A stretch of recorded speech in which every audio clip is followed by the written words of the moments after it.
The wagon wheels stopped turning, and 8-year-old Clara Mae Benton's world shattered in the dust of the Wyoming frontier. "Get out," her stepmother hissed, abandoning her on the merciless Oregon Trail. Alone, terrified, with nothing but a rag doll and fading hope, Clara faced certain death, until a mysterious horseman appeared on the ridge. This is the story of the orphan girl who lost everything and the broken rancher who saved her life.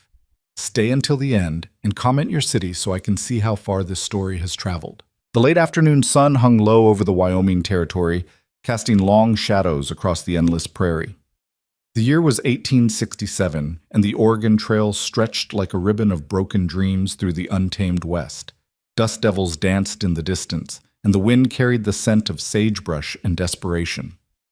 Inside the cramped covered wagon, 8-year-old Clara Mae Benton pressed herself against the rough wooden side, trying to make herself invisible. Her small hands clutched a threadbare rag doll, the last thing her real mother had made before consumption took her 3 years ago. The doll's button eyes were loose, and its dress was nothing more than scraps, but Clara held it like it was made of gold. "Stop your sniveling back there," Martha Benton snapped from the driver's seat. The woman who had married Clara's father 2 years ago was all sharp angles and bitter words. Her face, weathered beyond her 30 years, twisted with perpetual displeasure. "You're lucky I didn't leave you back in Independence." Clara bit her lip hard enough to taste copper. She'd learned long ago that talking back only made things worse. Her father, Thomas Benton, had died of cholera 6 weeks into their journey west. One moment he was walking beside the wagon, talking about the green valleys of Oregon. The next, he was burning with fever, convulsing, gone. They'd buried him in a shallow grave marked with nothing but stones, just another casualty of the westward dream. After that, everything changed. "You're dead weight," Martha had told her the night after they buried Thomas. "Eating food that ain't yours, taking up space, your daddy's gone, and I got no use for his brat." The wagon train had left them behind 3 days ago. Martha had claimed Clara was too sick to travel, that they needed to rest. The wagon master, a grizzled man named Horace Turnbull, had looked at Clara with sympathy, but hadn't argued. One family falling behind was unfortunate, but not uncommon. The trail didn't wait for anyone. But Clara wasn't sick. Martha had simply decided she was done pretending to care. For 3 days they'd traveled alone, Martha driving the oxen with grim determination. Clara hadn't understood where they were going until this morning, when Martha turned the wagon south, away from the trail markers, toward nothing but wilderness. "Where are we going?" Clara had finally whispered. "You'll see soon enough." Now as the wagon jerked to a halt, Clara's heart hammered against her ribs like a trapped bird. Through the gap in the canvas, she could see they were in the middle of nowhere. No trees, no water, no shelter. Just endless brown grass and distant mountains that looked like jagged teeth against the sky. Martha climbed down from the driver's seat with heavy, purposeful movements. She was a big woman, made bigger by the layers of dust-caked skirts and the fury that seemed to radiate from her like heat. "Get out," Martha said, yanking back the canvas cover. Clara didn't move. Couldn't move. Fear had turned her legs to stone.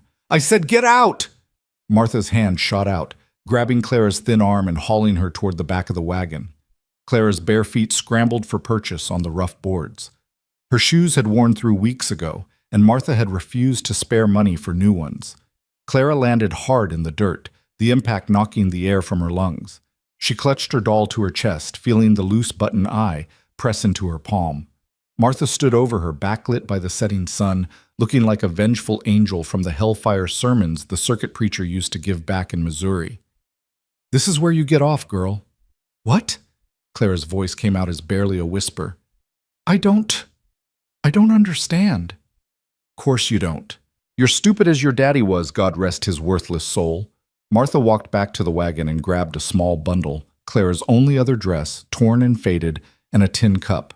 She threw them on the ground beside Clara. "There. I'm being generous. That's more than you deserve." But you can't." Clara scrambled to her feet, her entire body shaking. "You can't leave me here. There's nothing here. No people, no town, no—" "Exactly." Martha climbed back onto the wagon seat and gathered the reins. "You've been nothing but a burden since your daddy died. Eating my food, using my supplies. Well, I'm done. You can find your own way now. Please. Clara ran forward, reaching for the wagon wheel. Please, I'll be good. I'll work harder. I won't eat much, I promise. Please don't leave me. Martha cracked the whip over the oxen's backs. The animals lurched forward, and the wagon wheel nearly caught Clara's hand. She stumbled backward, falling again into the dirt. You'll die out here, Martha called back, not even turning around. But that ain't my problem no more.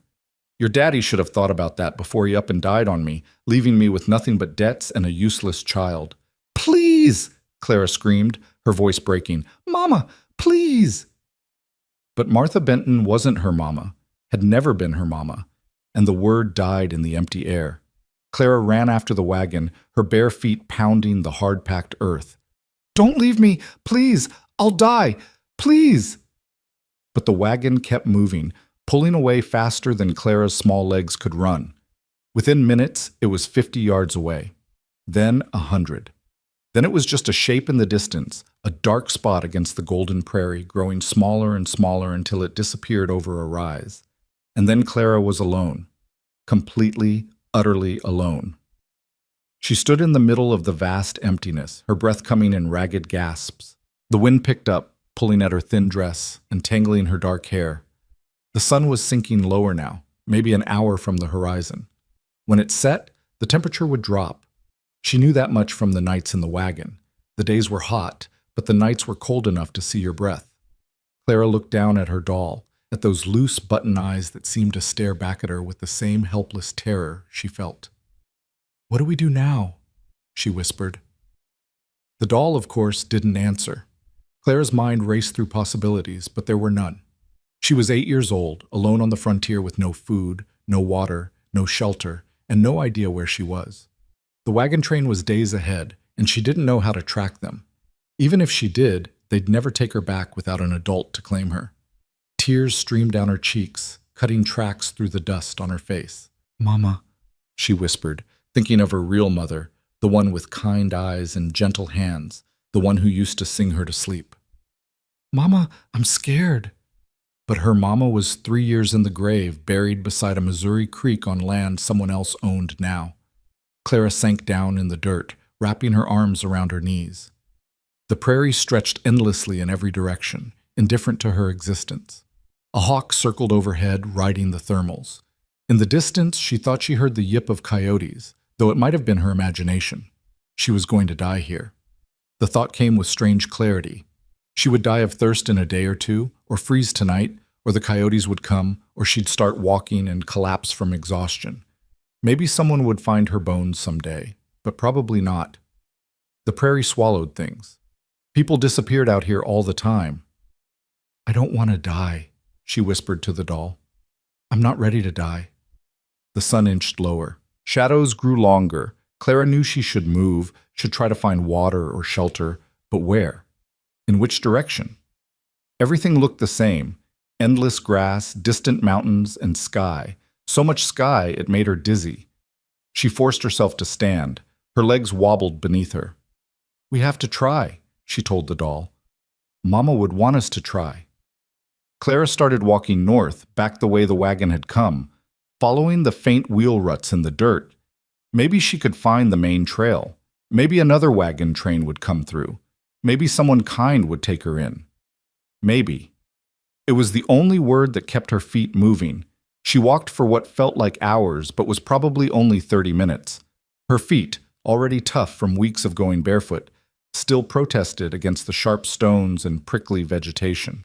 The bundle Martha had thrown held her other dress and the tin cup, and Clara tied it to her waist with a strip of fabric, but it banged against her leg with every step. The sun was touching the horizon now, painting the sky in shades of orange and purple and deep red. It was beautiful in a terrible way. Clara had never felt so small, so insignificant. She was a tiny speck in an enormous world that didn't care whether she lived or died. Her throat was parched. She'd had water that morning from Martha's canteen, but that felt like a lifetime ago. The tin cup mocked her with its emptiness. I need water, she whispered. Please, God, I need water. But there was no water. No creek, no stream, no miracle spring bubbling up from the earth, just dry grass and drier air. Clara's legs began to shake. She'd barely eaten in days. Martha had been forgetting to feed her more and more often. Weakness pulled at her, urging her to sit down, to rest, to give up. "No," she said aloud, her voice cracking. "No, I won't." But even as she said it, her foot caught on a rock and she fell forward, landing hard on her hands and knees. The impact sent a jolt of pain up her arms. The doll flew from her grasp, landing a few feet away in the dirt. Clara knelt there, breathing hard, staring at the doll. Part of her wanted to just stay there, to let the cold night come, to let it be over. She was so tired. So tired of being scared, of being alone, of being unwanted. Slowly she crawled forward and picked up the doll. One of the button eyes had finally come loose, hanging by a single thread. Clara carefully pulled it free and tucked it into the tiny pocket of her dress. "I'll fix you," she promised. When we get somewhere safe, I'll fix you." If they got somewhere safe. She stood again, swaying slightly. The world tilted and spun. She was so thirsty, so hungry, so alone. Clara took another step, then another. She fixed her eyes on a distant ridge, barely visible in the fading light, and made that her goal. Just get to the ridge. Then she could rest. Just get to the ridge. Behind her, the vast empty prairie stretched endlessly. Ahead, the ridge seemed impossibly far. But Clara kept walking, one small bare foot in front of the other, because stopping meant dying, and she wasn't ready to die. Not yet. Oh. High on that distant ridge, Samuel Holt sat astride his black stallion, surveying his domain through a brass spyglass. At 42, he was the wealthiest rancher in 3 counties, owner of the sprawling Double H Ranch that stretched from the Medicine Bow Mountains to the Platte River Valley. His cattle numbered in the thousands. His horses were sought after from Denver to Cheyenne, and his name commanded respect, sometimes fear, throughout the Wyoming Territory. But none of it meant a damn thing. Samuel lowered the spyglass and rubbed his weathered face. He'd come up here to be alone, as he often did when the emptiness of his life became too much to bear. From this vantage point, he could see his ranch house in the valley below, a massive log structure with a wraparound porch built to house a family he'd never have. 10 years ago, his wife Catherine had died giving birth to their son. The boy had lived only 3 hours, just long enough for Samuel to hold him, to memorize his tiny face, to name him Thomas before he stopped breathing. They were buried together in the family plot on the hill behind the ranch, beneath a cottonwood tree Catherine had loved. Samuel had buried his heart with them. He'd thrown himself into work, building the ranch into an empire, acquiring land and cattle and horses until he was the richest man for 300 miles. But wealth couldn't fill the silence in his house. Success couldn't ease the ache that woke him at 3 a.m., reaching for a wife who wasn't there. His housekeeper, Maria Alvarez, kept things running. She cooked and cleaned and tried to mother him, though he didn't deserve it. His ranch foreman, Tom Jessup, managed the men and the herds. Everyone did their jobs, and Samuel paid them well, but he was just going through the motions, living without really being alive. He raised the spyglass again, scanning the empty prairie more from habit than purpose. The sun was almost down now, the last light painting everything gold and crimson. In another 30 minutes, it would be dark. Time to head back, to eat a dinner he wouldn't taste, to sit by a fire that wouldn't warm him, to sleep in a bed that felt too big. Movement caught his eye. Samuel adjusted the focus, training the spyglass on something small moving across the prairie. At first he thought it was an animal, maybe a young antelope or a coyote, but the movement was wrong, too deliberate. His breath caught. It was a child. A small figure in a light-colored dress stumbling across the open ground, heading roughly north. Even from this distance, Samuel could see how the child wavered, how each step seemed to take enormous effort. What in God's name? He scanned the surrounding area, looking for a wagon, for adults, for any explanation of why a child would be out here alone as darkness fell. There was nothing. No one. Just the small figure growing smaller as distance and failing light began to swallow it. Samuel's jaw tightened. He'd seen enough death on the frontier to know what happened to children left alone in the wilderness. He'd helped bury them. Kids who wandered off from wagon trains, who got separated from hunting parties, who simply stepped into the vast emptiness and were never seen again. For a moment he hesitated. It wasn't his problem. The child had parents somewhere, probably. Someone was responsible for this situation. Getting involved meant complications, questions, possibly legal entanglements. The smart thing would be to ride down to the territorial marshal's office in the morning, report what he'd seen, let the law handle it. The smart thing. But through the spyglass, he saw the child fall, saw the small body hit the ground and lie still for several seconds before slowly, painfully pushing back up. Saw the way the tiny figure clutched something, a doll maybe, to its chest before taking another stumbling step forward. Catherine's voice whispered in his memory, "The measure of a man isn't his wealth or his strength, Samuel. It's what he does when someone helpless needs him." Samuel lowered the spyglass and wheeled his horse around. "Let's go, Midnight," he murmured to the stallion. "We've got someone to find." The horse sensed his urgency and responded immediately, launching into a ground-eating gallop down the ridge. Samuel's mind raced as they descended. How long had the child been out here? Where had they come from? Why were they alone? The ridge was steep, forcing him to slow the horse on the treacherous descent. By the time he reached level ground, the light was fading fast, that brief twilight period before full darkness. Samuel oriented himself toward where he'd last seen the child and urged Midnight forward. "Call out!" he shouted into the growing darkness. "If anyone can hear me, call out!" Nothing but wind answered him. He rode in the direction he'd seen the child moving, standing in his stirrups to scan the ground. The prairie grass was knee-high in places, tall enough to hide a small body. If the child had collapsed again, he might ride right past without seeing them. "Hello?" he called again. "Anyone out here?" Then he saw it. A small bundle lying in the grass about 30 yards ahead. Samuel's heart sank. He'd seen too many bodies on the frontier, knew what death looked like. But as he approached, the bundle moved. The child was on hands and knees, crawling now, too weak to stand. Samuel dismounted quickly, ground-tying Midnight, and approached slowly so as not to frighten the small figure. "Easy now," he said softly. "I'm not going to hurt you." The child looked up, and Samuel felt something crack open in his chest. It was a girl maybe 8 or 9 years old, with dark tangled hair and huge eyes and a dirt-streaked face. She clutched a ragged doll to her chest and stared at him with a mixture of terror and desperate hope. "Please," she whispered, her voice cracked and dry. "Please don't hurt me." Samuel knelt down slowly, removing his hat. "I won't hurt you, child. I promise. My name's Samuel Holt. I have a ranch not far from here. Are you lost?" The girl's eyes filled with tears that spilled down her cheeks. "My stepmother, she left me. She said I was dead weight." White-hot fury blazed through Samuel's chest, but he kept his voice gentle. "She left you here? On purpose?" The girl nodded, clutching the doll tighter. "My daddy died. On the trail. And she didn't want me anymore." Samuel had to take a slow breath to control his anger. What kind of woman abandoned a child in the wilderness? What kind of monster looked at this small, helpless creature and saw nothing but inconvenience? "What's your name?" he asked gently.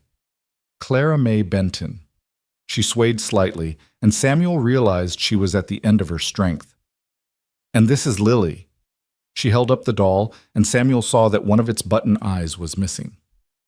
"Well, Miss Clara May," he said, keeping his tone warm and steady, "I'm very pleased to make your acquaintance, and Lily's too. Now, I know you've had a terrible day, but I'm wondering if you'd do me the honor of coming back to my ranch for supper. My cook makes the best beef stew in the territory, and I believe she just baked an apple pie this morning."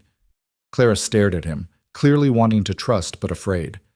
I don't have any money. I can't pay." "Good thing I don't charge little girls for supper," Samuel said with a small smile. "It's against my policy. Bad for business." The tiniest smile flickered across Clara's face before fading. What if you're mean? What if you're like her?"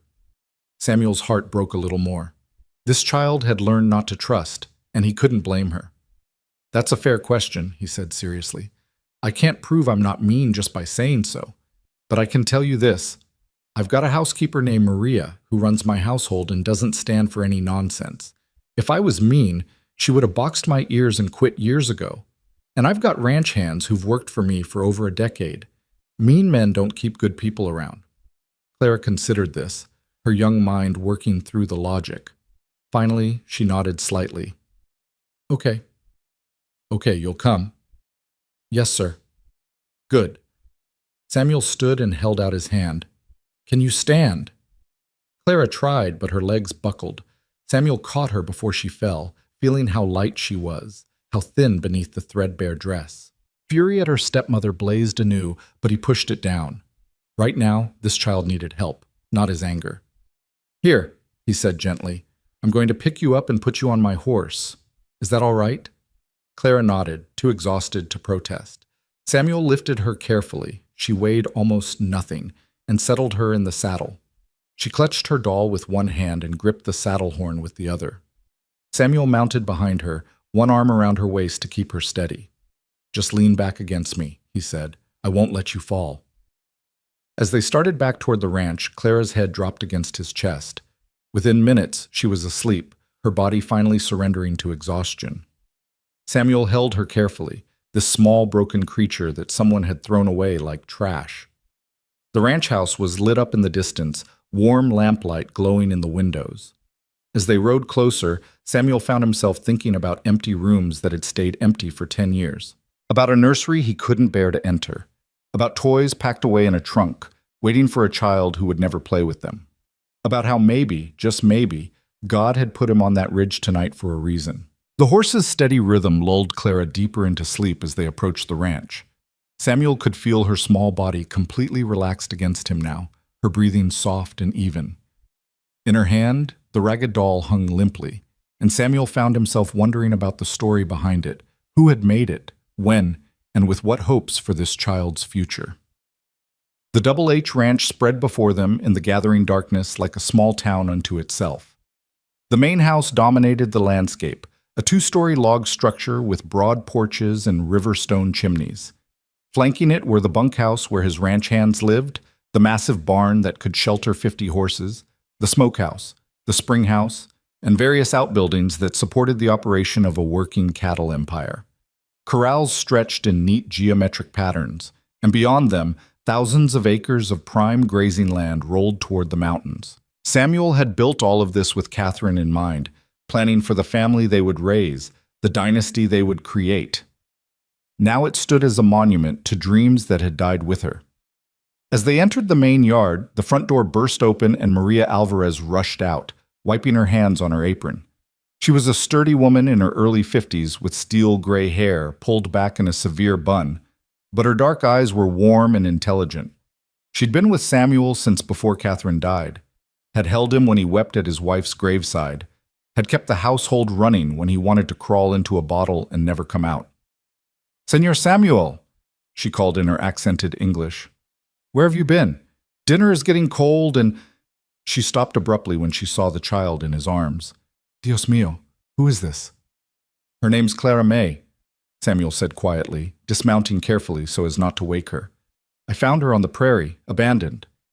Maria's expression shifted from surprise to fury to tender compassion in the space of a heartbeat.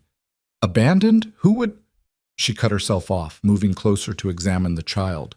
Her practiced eyes took in the dirty face, the tangled hair, the too thin body beneath the threadbare dress. "Bring her inside. Quickly, before the night air makes her sick."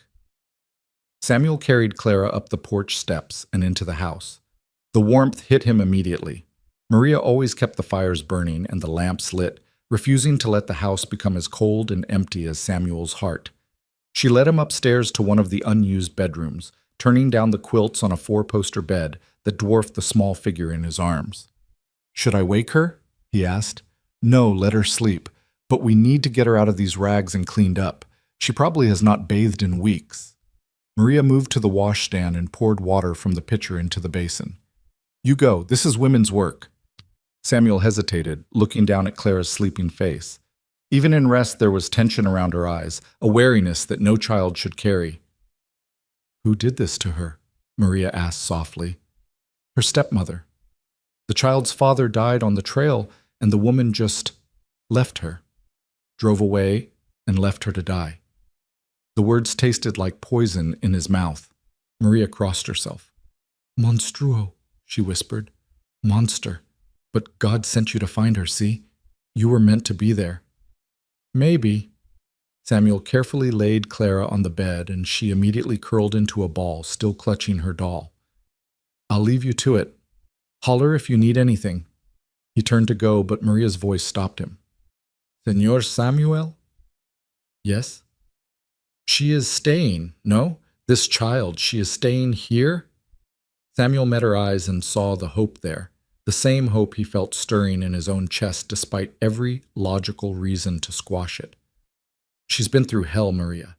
I can't turn her out. Bueno. That is what I thought. Maria smiled, and it transformed her usually stern face. Now go. Let me make this Niña presentable. Samuel descended the stairs and headed for his study, but his foreman, Tom Jessup, intercepted him in the hallway. Tom was a weathered man of 50 with a salt and pepper beard and eyes that missed nothing. Boss, Maria said you brought a kid home. That true? Found her on the prairie, abandoned by her stepmother. Tom's jaw tightened. Christ, some people don't deserve to breathe the same air as decent folks. The girl all right? Exhausted, dehydrated, half-starved, but alive. Maria's seeing to her now. She got people? Anyone we need to contact? Samuel shook his head. Father's dead. The stepmother drove off and left her to die. Far as I'm concerned, that woman doesn't deserve to be called people. Agreed.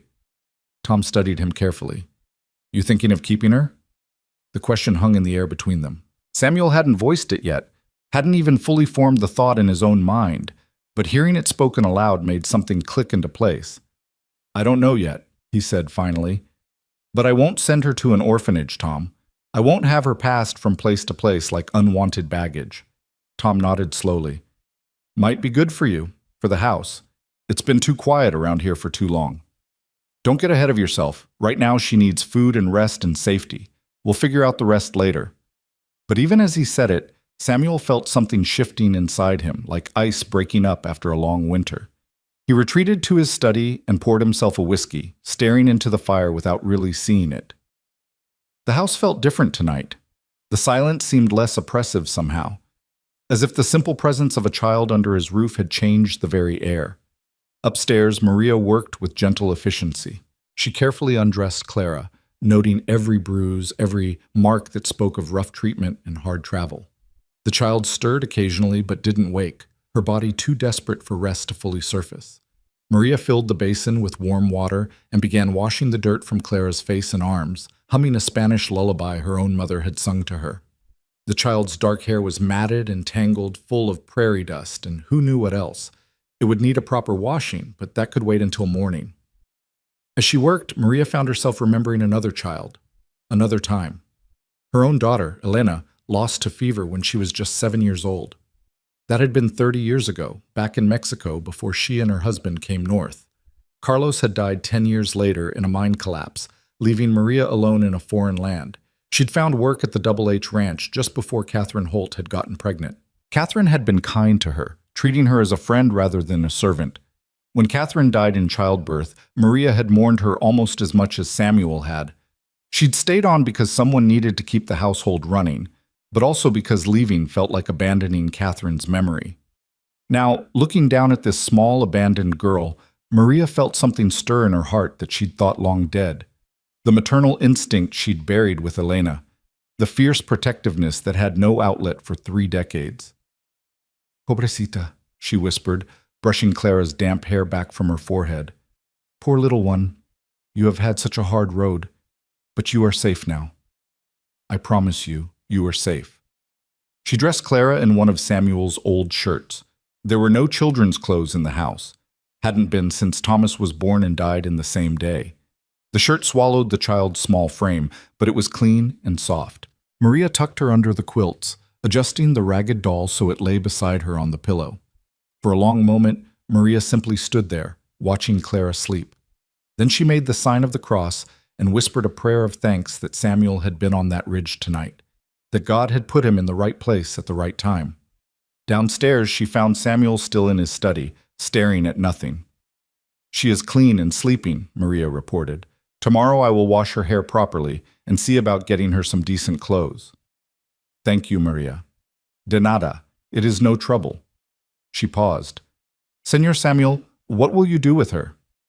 I don't know yet, but she's staying here for now, at least until we figure out what's best for her. Maria nodded, satisfied. I will make up the room properly tomorrow, and I will cook her favorites. Do you know what she likes? I don't know anything about her except her name and that she's been through hell. Then I will make many things, and we will discover what makes her smile. Maria moved to the door, then turned back. You did a good thing tonight, senor. A very good thing. After she left, Samuel sat alone with his whiskey and his thoughts. The house settled around him, creaking and sighing as houses do. Somewhere above, a child slept in a bed that had been empty for 10 years. And Samuel Holt, the wealthiest rancher in 3 counties, the man who had everything except what mattered most, allowed himself to feel something he hadn't felt in a decade. Hope. Morning came bright and clear, the sun spilling golden light across the Wyoming landscape. Samuel woke early as always, dressed, and headed downstairs to find Maria already in the kitchen, preparing what looked like enough food to feed the entire ranch crew. Is all that for Clara? He asked. Si. I do not know what she will eat, so I make everything. Eggs, bacon, flapjacks, biscuits, gravy, fried potatoes. Maria gestured to the various pots and pans bubbling on the massive cast-iron stove. When she wakes, she will eat. If she can eat all that, I'll be impressed. She will not eat all of it, but she will eat something, and then we will know. Maria cracked another egg into the skillet.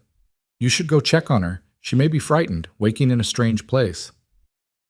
Samuel climbed the stairs and approached the guest room quietly. The door was ajar, and he could hear soft sounds from within, not quite crying, but close. He knocked gently. Clara? May I come in? Silence. Then a small voice. Yes, sir. He pushed the door open to find Clara sitting up in bed, clutching her doll and looking around the room with wide, uncertain eyes. Her hair stuck up in all directions, and Samuel's shirt hung off one thin shoulder. Good morning, he said gently. Did you sleep well? Clara nodded slowly. Where am I? You're at my ranch, the Double H. Do you remember last night? I found you on the prairie? Her face crumpled slightly. I thought maybe I dreamed it, that I was still out there.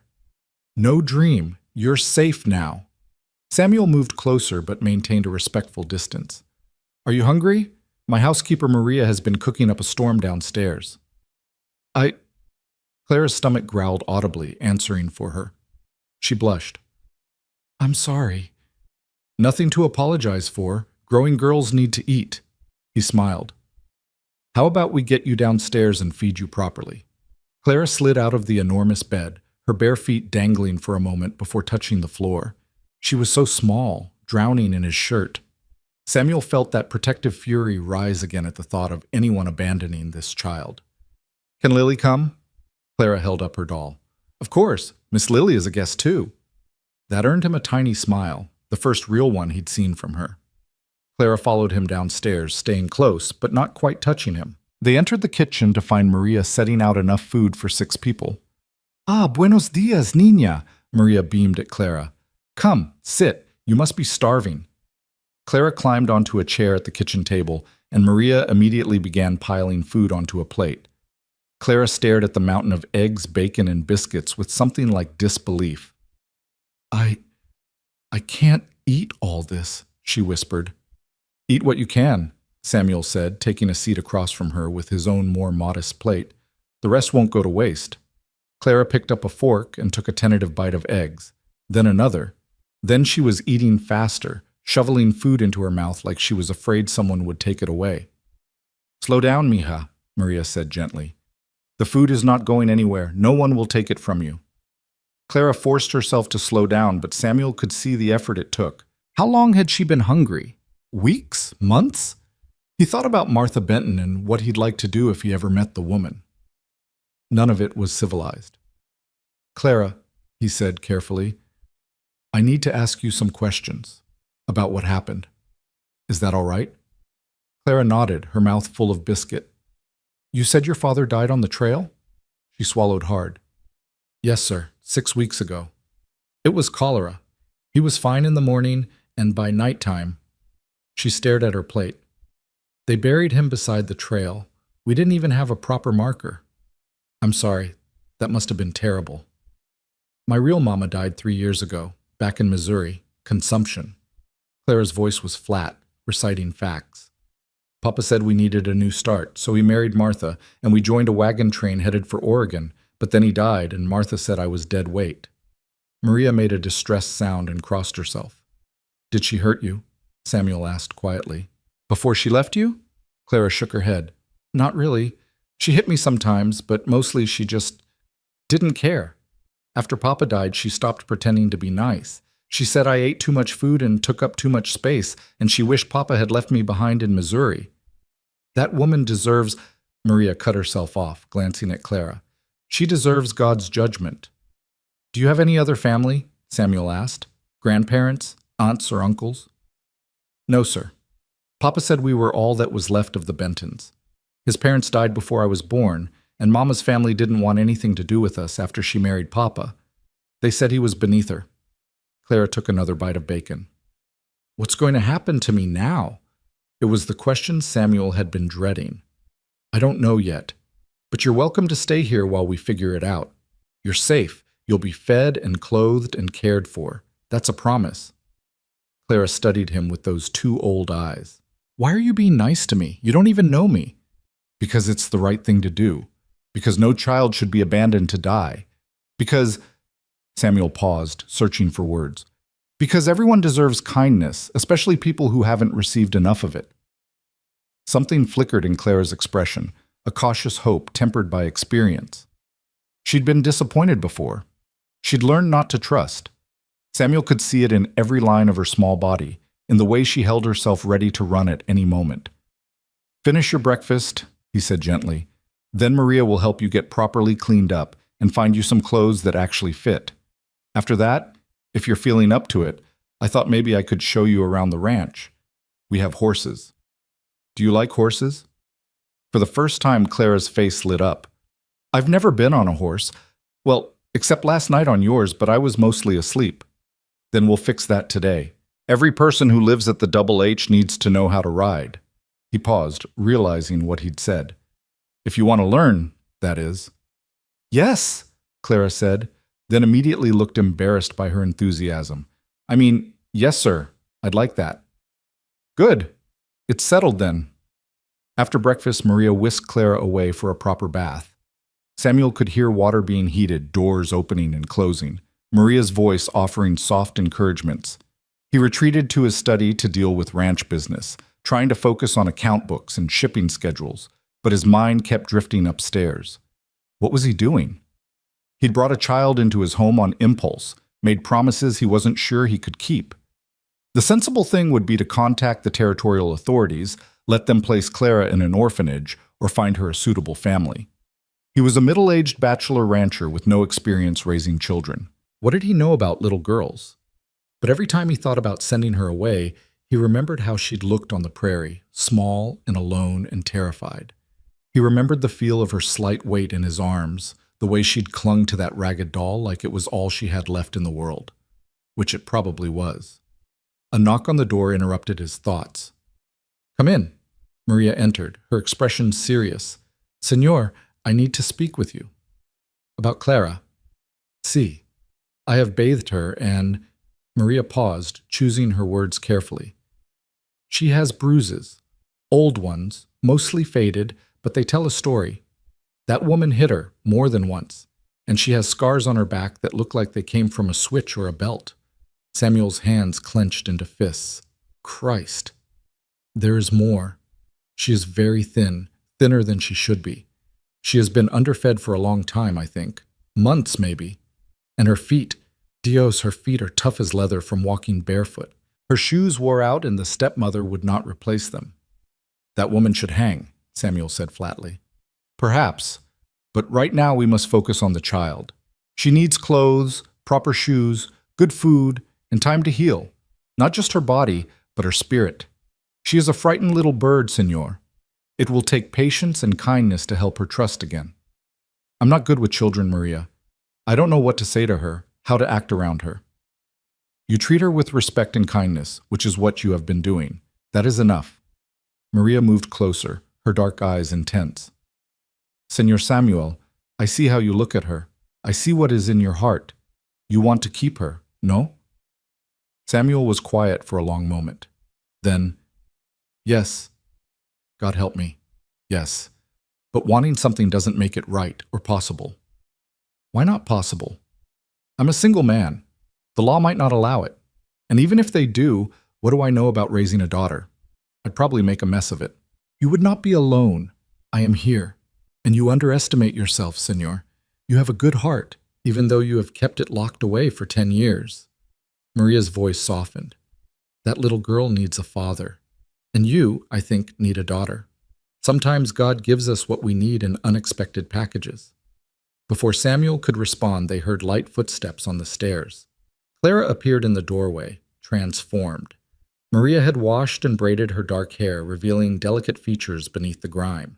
She wore one of Maria's dresses, hastily altered to fit, and actual shoes, old ones of Maria's, stuffed with fabric to make them fit Clara's small feet. Well now, Samuel said, his throat tight. Don't you look fine? Clara twisted shyly, smoothing the skirt. It's too big, but Miss Maria said she'd make me proper clothes soon. You look perfect, Samuel said, and meant it. Ready to see the ranch? Clara nodded eagerly, and they headed outside into the bright morning. The ranch was in full swing now, horses being led to corrals, ranch hands moving between buildings, the distant sound of cattle lowing in the fields. The air smelled of hay and horses, and the peculiar scent of high prairie grassland. Samuel led Clara toward the main barn, aware of the curious glances from his men. He'd have to tell them something, but that could wait. Right now he wanted to see Clara smile again. In the barn, a dozen horses occupied the stalls, munching hay and swishing their tails at flies. Clara's eyes went wide. They're so big, she breathed. These are the workhorses and a few of my personal mounts. The rest of the herd is out in the pastures. Samuel walked down the row of stalls. This is Midnight. You met him last night. That's Thunder, and that's Sage, and over there is Buttercup. Buttercup? Clara giggled at the name. She's a gentle old mare, sweetest horse you'll ever meet. I thought maybe she could be your horse, if you'd like. Clara's mouth fell open. My horse? I could have my own horse? Well, she'd technically be mine, but you could ride her, take care of her, learn on her. Would you like that? Yes. Clara rushed to Buttercup's stall. The golden mare turned her head and nickered softly. Clara reached out tentatively, and Buttercup nuzzled her hand, searching for treats. Samuel felt something warm unfold in his chest. Here, he said, pulling a sugar cube from his pocket. Hold your hand flat, like this. He demonstrated, and Clara copied him. Buttercup delicately took the sugar cube, her soft lips barely touching Clara's palm. Clara laughed, a real, delighted laugh that echoed in the barn. She likes me. Of course she does. Buttercup has excellent taste. Samuel pulled out another sugar cube and handed it to Clara. You want to try giving her one yourself? For the next hour, Samuel showed Clara around the ranch, introducing her to the animals, explaining how everything worked. Clara absorbed it all with the quick intelligence of a bright child who'd been denied education and stimulation. She asked questions, good questions, and Samuel found himself enjoying the role of teacher. They were examining the new foals in the paddock when Tom Jessup approached, hat in hand. Boss, got a minute? Sure, Tom. Clara, you stay right here by the fence, all right? Don't climb over. Yes, sir. Samuel walked a few paces away with Tom, who glanced back at Clara before speaking in a low voice. Word's getting around among the men about the girl. They're curious. I imagine they are. You planning on keeping her? I don't know yet, but she's staying for now. Tom nodded slowly. The men won't have a problem with it. They're good boys, most of them. Just wanted you to know that folks will talk. Single man raising a young girl. Some people might not understand. Let them talk. I've never cared what people thought before, and I'm not about to start now. Fair enough. Oh, and Maria sent me to tell you lunch is ready. She says the little one needs to eat regularly if she's going to put meat on her bones. Samuel turned back to find Clara still at the fence, watching the foals play with such longing on her face that it hurt to see. "Clara, time for lunch. Can I come back after, to see the horses?" "You can come back any time you want. You live here now." The words were out before Samuel fully thought them through, but once said, he didn't want to take them back. Clara's face transformed, hope and uncertainty warring in her expression. "I do? Really?" "Really, for as long as you need, or want." Clara ran to him and before he could react, wrapped her thin arms around his waist. "Thank you," she whispered. "Thank you, thank you, thank you." Samuel stood frozen for a moment, then carefully, tentatively, placed his hands on her small shoulders. "You're welcome, Clara May." They walked back to the house together, Clara chattering now about the horses and the foals, and did he think she could learn to ride soon? Maybe tomorrow? Samuel listened and answered, feeling the ice around his heart continuing to crack and thaw. Maria had lunch waiting, thick sandwiches and fresh lemonade. Clara ate with better manners this time, no longer afraid the food would vanish. Afterward, Maria announced she had sewing to do, and would Clara like to help? "I don't know how to sew very good," Clara admitted. "Then I will teach you. Every young lady should know how to sew." Maria led her toward the sitting room, leaving Samuel alone with his thoughts, once again. He walked through the house, seeing it with new eyes. The empty rooms that had haunted him now seemed full of possibility. The silence that had oppressed him felt different, with Clara's voice occasionally drifting from the sitting room, asking questions about stitches and seams. That evening, after another enormous dinner that Clara only partially conquered, Samuel suggested she might like to see the library. The room had been Catherine's favorite, filled floor to ceiling with books she'd collected from Denver and even as far as San Francisco. Clara's eyes went wide. "I've never seen so many books." "Can you read?" "Yes, sir. Mama taught me before she died, but I haven't had any books since then. Martha said they were a waste of space." Samuel felt that now familiar fury at the woman's name. "Well, you have all the books you could want now. Take your time. Look around. If you find one you'd like, you can take it to your room." Clara moved reverently among the shelves, trailing her fingers over the spines. She pulled out a volume of fairy tales and hugged it to her chest. "Can I really keep this? In my room? It's yours. All of these are yours to read whenever you want." That night, after Maria had tucked Clara into bed, Samuel stood in the doorway of her room, watching her sleep. She looked peaceful now, her face relaxed in sleep, one hand resting on her doll, the book of fairy tales on the bedside table. "You are thinking very hard, Señor," Maria said softly, appearing beside him. "I'm thinking I have no idea what I'm doing. None of us do. But you are doing it anyway, and that is what matters." Maria touched his arm. "She is already different than she was this morning, already less frightened.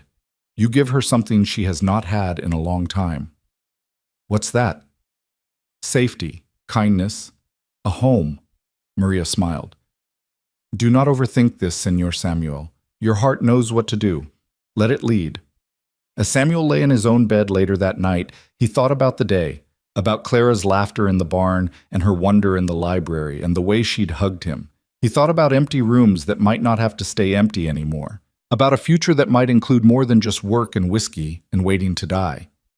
For the first time in 10 years, Samuel Holt allowed himself to imagine something beyond survival. He allowed himself to hope that maybe, just maybe, God had given him a second chance at the family he'd lost. And he fell asleep with a prayer on his lips, that he would be worthy of the trust he saw in Clara's eyes, that he could protect her and help her heal, that he could be the father she deserved. In the next room, Clara slept deeply, dreaming of horses and books and a big house full of warmth. And for the first time since her real mother died, she felt safe. The days that followed settled into a rhythm that surprised Samuel with its naturalness. Each morning, Clara would wake to sunlight streaming through her window and the smell of Maria's cooking wafting up from the kitchen. She'd dress in the simple clothes Maria had quickly sewn for her, 3 dresses now, all properly fitted, and undergarments that actually belonged to a child instead of being makeshift alterations. Her feet had real shoes, sturdy leather boots that Maria had ordered from the general store in town. By the end of the first week, Clara had gained back some of the weight she'd lost, her cheeks filling out and color returning to her skin. The dark circles under her eyes faded.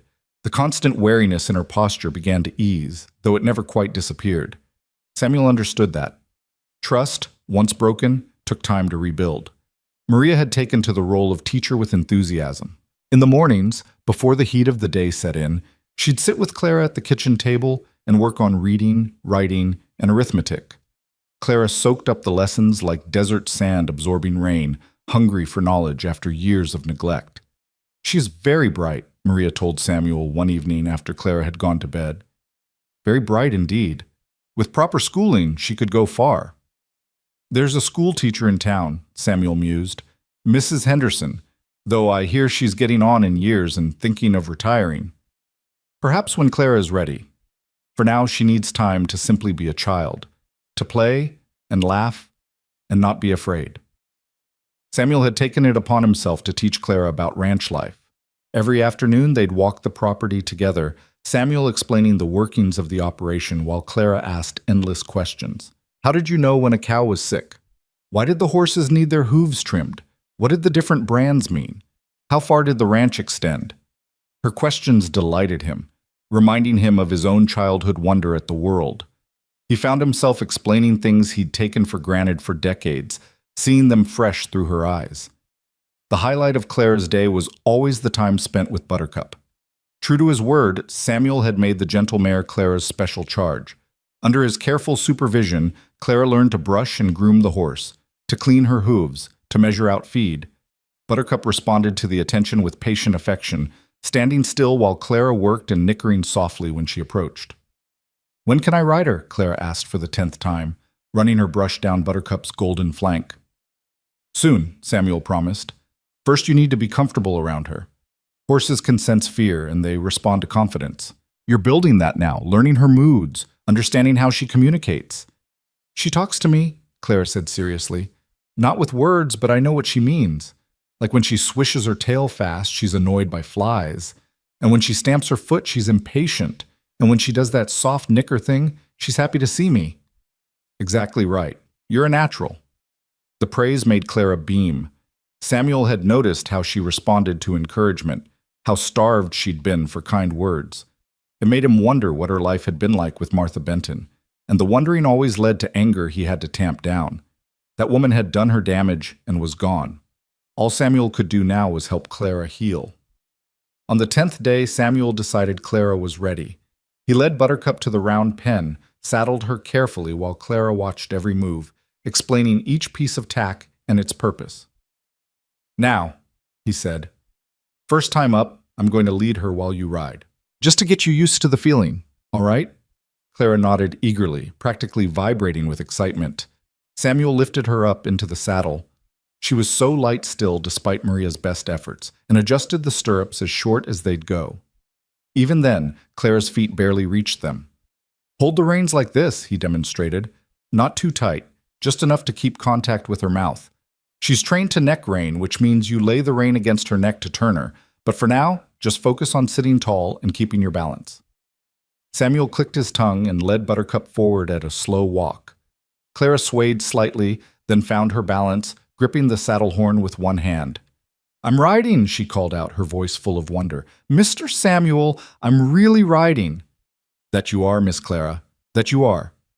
They circled the pen several times, Samuel calling out instructions about posture and balance, Clara absorbing every word. By the end of 30 minutes, she was sitting confidently, no longer clutching the saddle horn, moving with Buttercup's rhythm instead of fighting it.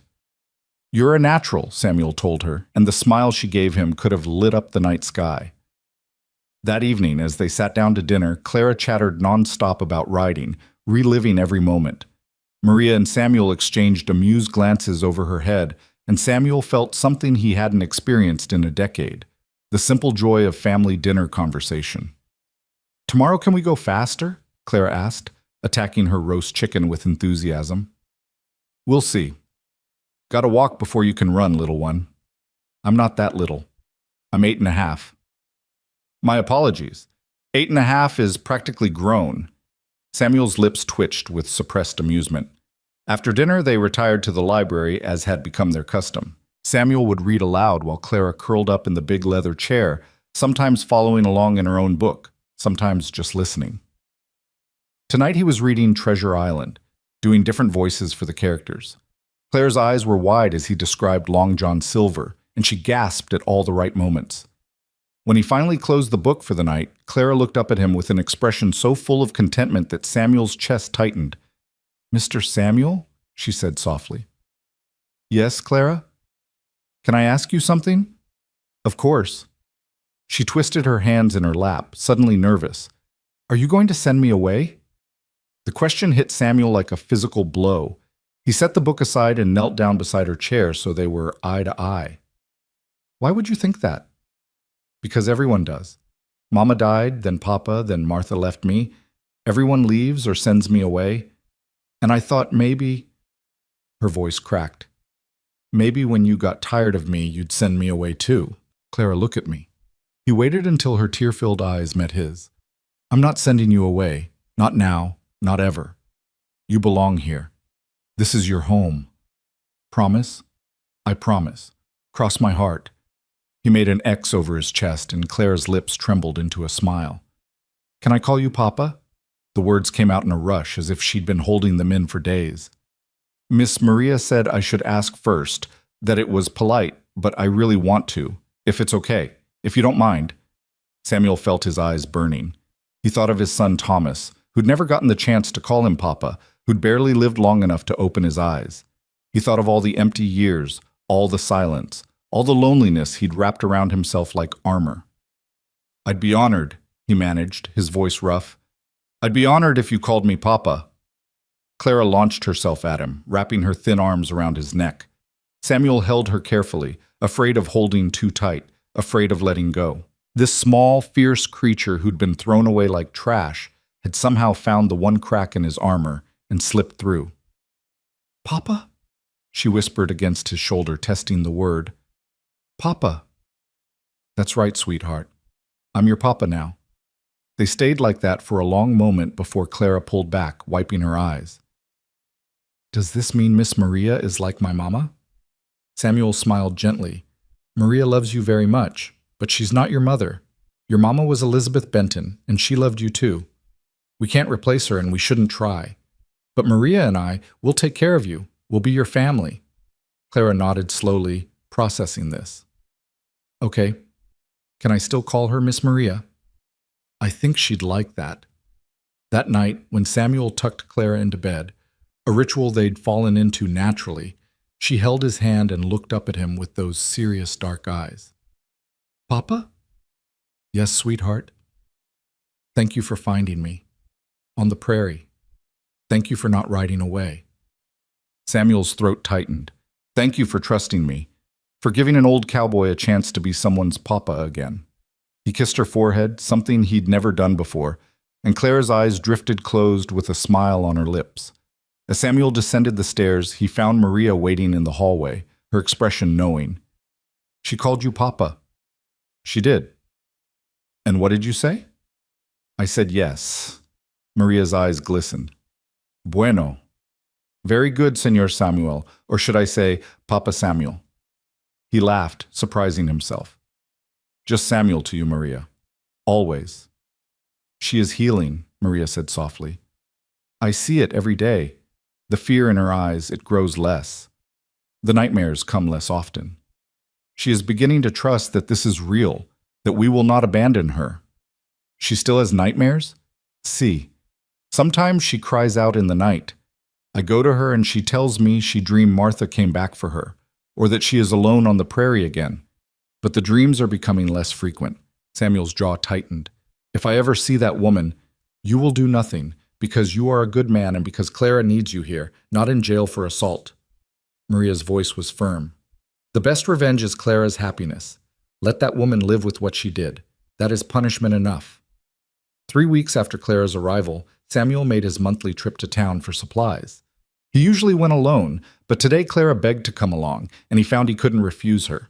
Maria made a list of items she needed, and they set out in the wagon drawn by 2 sturdy horses. The town of Medicine Bow was small but growing, positioned along the railroad line that had been completed a few years earlier.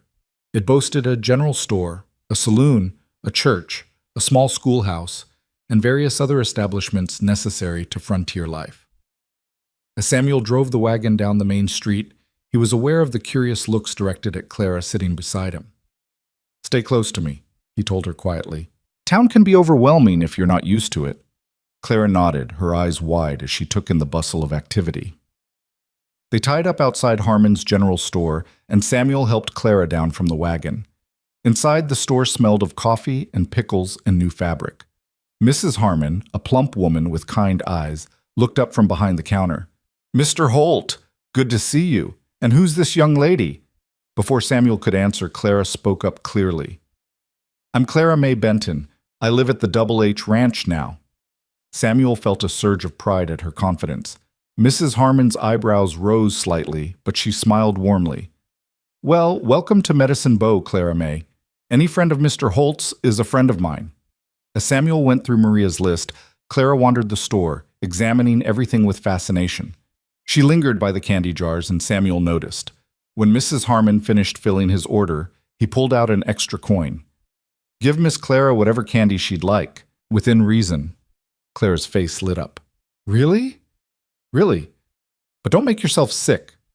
She chose carefully, settling on peppermint sticks and lemon drops, thanking Mrs. Harmon with perfect manners that made Samuel proud. As they loaded supplies into the wagon, a man Samuel recognized as Chester Whitmore, owner of a neighboring ranch, approached. "Holt, heard you took in a stray." Whitmore's eyes flicked to Clara with something less than kindness. "Indian kid?" Samuel's voice went cold. "She's my daughter, and I'd appreciate you keeping a civil tongue in your head." Whitmore snorted. "Daughter? Come on, Holt. Everyone knows you're a widower with no children. Where'd she really come from?" "That's none of your damn business." Samuel's hand moved to rest on Clara's shoulder, protective and possessive. "Now, if you'll excuse us, we have business to attend to." As they drove away, Clara was quiet. Finally, she spoke in a small voice. "He didn't believe I was your daughter. Some people are small-minded and rude, pay them no mind. But I'm not really your daughter, not by blood." Samuel pulled the wagon to a stop at the edge of town and turned to face her fully. "Clara, listen to me. Family isn't just about blood. It's about who you choose to love and who chooses to love you back. You're my daughter in every way that matters. Anyone who says different can go to hell." Clara's eyes widened at the profanity, then she giggled. "You said a bad word." "I did. Don't tell Maria." "I won't." She sobered. "But Papa, what if someone tries to take me away? What if the law says I have to go somewhere else?" It was a fear Samuel had been harboring himself, though he'd tried not to show it. "Then we'll deal with it when it happens. But Clara, I promise you, I will fight for you. I will not let anyone take you if I can prevent it." She seemed satisfied with this answer, or at least willing to trust him. They drove home in companionable silence, Clara munching on her peppermints and Samuel thinking about Chester Whitmore's words. The man had a point, even if he'd been rude about it. Samuel had no legal claim to Clara. If someone challenged him, if the territorial authorities got involved, he could lose her. The thought was unbearable. That evening, after Clara had gone to bed, Samuel sat in his study with a whiskey in his thoughts. Maria found him there, brooding. "What troubles you, senor?" "Whitmore made some comments today, about Clara, about my right to keep her." Maria settled into the chair opposite him. "And what did you tell him?" "To mind his own business. But Maria, he's right. I have no legal claim to her. If Martha Benton came back, or if the Children's Aid Society got involved, they could take her away. Then we must make sure you have a legal claim." "How? I'm a single man. The courts prefer to place children with married couples, families. Even if I petitioned to adopt her, they might refuse." Maria was quiet for a long moment. Then she said carefully, "Then perhaps you should not be a single man." Samuel looked at her sharply. "What are you suggesting?"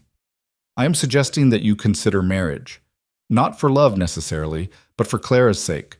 A marriage of convenience to give you the legal standing to keep her safe." "That's—" Samuel trailed off, unsure how to finish. Dishonest? Pragmatic? Desperate? Who would agree to such an arrangement? Maria met his eyes steadily. "I would." The words hung in the air between them. Samuel stared at her, his mind racing. Maria Alvarez had been his housekeeper for over a decade. had seen him through his darkest days, had helped him survive Catherine's death. She was competent, kind, and devoted to Clara already. "You'd marry me? For Clara?" "For Clara, yes, but also for other reasons." Maria's voice was calm, measured. "I am not a young woman anymore, Senor Samuel. I have no family, no prospects, no security beyond my position here, and I have grown to care for you both very deeply. This house, it feels like home now. Clara feels like the daughter I lost. If marrying you would protect her, would give her the family she deserves, then yes, I would do it." "Maria, I can't ask you to You are not asking. I am offering." She leaned forward, her expression earnest. "I know you do not love me. Not the way you loved Catherine. I am not asking for that. I am offering a partnership, a practical arrangement that benefits us all. You get the legal standing to protect Clara. Clara gets a complete family, and I get—" She paused. "I get to be part of something good, something that matters." Samuel thought about it, turning the idea over in his mind. It made sense in a cold, practical way, but it also felt wrong somehow, like he'd be using Maria. "It wouldn't be fair to you," he said finally. "You deserve more than a marriage in name only. What I deserve is irrelevant. What matters is what is best for Clara." Maria's voice softened. "Besides, Senor, who says it must remain in name only? We have respect for each other, affection even. We have lived under the same roof for years. Perhaps in time we could build something more." "Perhaps," Samuel echoed, not quite able to imagine it. Catherine's memory still hung over him, a ghost he'd never fully laid to rest. "Think about it," Maria said, rising. "There is no rush. But if trouble comes, if someone threatens to take Clara, we should have a plan." After she left, Samuel sat alone with his whiskey and his thoughts. Marriage. The word felt strange, almost foreign. He'd been married once to Catherine, and it had been a great love story. Passionate, all-consuming, tragic in its ending. The thought of marrying again for reasons of pragmatism rather than passion seemed almost like a betrayal of her memory. But then he thought about Clara's question. "Are you going to send me away?" He thought about the trust in her eyes when she called him Papa, the way she was slowly healing under their care. If marrying Maria would protect her, would ensure she stayed safe and loved and cared for, wasn't that worth more than his romantic notions? Catherine's voice whispered in his memory, "The measure of a man isn't his wealth or his strength, Samuel. It's what he does when someone helpless needs him." Samuel finished his whiskey in one swallow and made his decision. Whatever it took to keep Clara safe, he would do it, even if it meant marrying for convenience rather than love.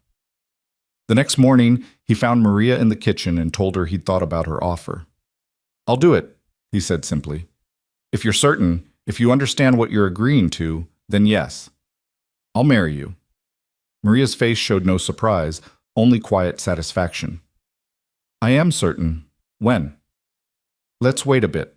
Make sure Clara is settled. Make sure this is really what we want. If no trouble comes, maybe we don't need to rush into it." Maria nodded. "That is wise. But Senor Samuel, start thinking of me as Maria, not Miss Maria. If we are to be married, we should at least use first names, no?" Samuel couldn't help but smile. "All right, Maria it is." The weeks continued to pass, each one bringing small changes and new routines. Clara's riding improved rapidly, and soon she was trotting Buttercup around the corral without help. Samuel had one of his ranch hands build her a small mounting block so she could saddle Buttercup herself, and the pride on her face the first time she did it independently made his heart swell. Maria taught her to cook, to sew, to keep house, but she also taught her Spanish songs and told her stories from her childhood in Mexico. Clara absorbed it all, her quick mind delighting in learning.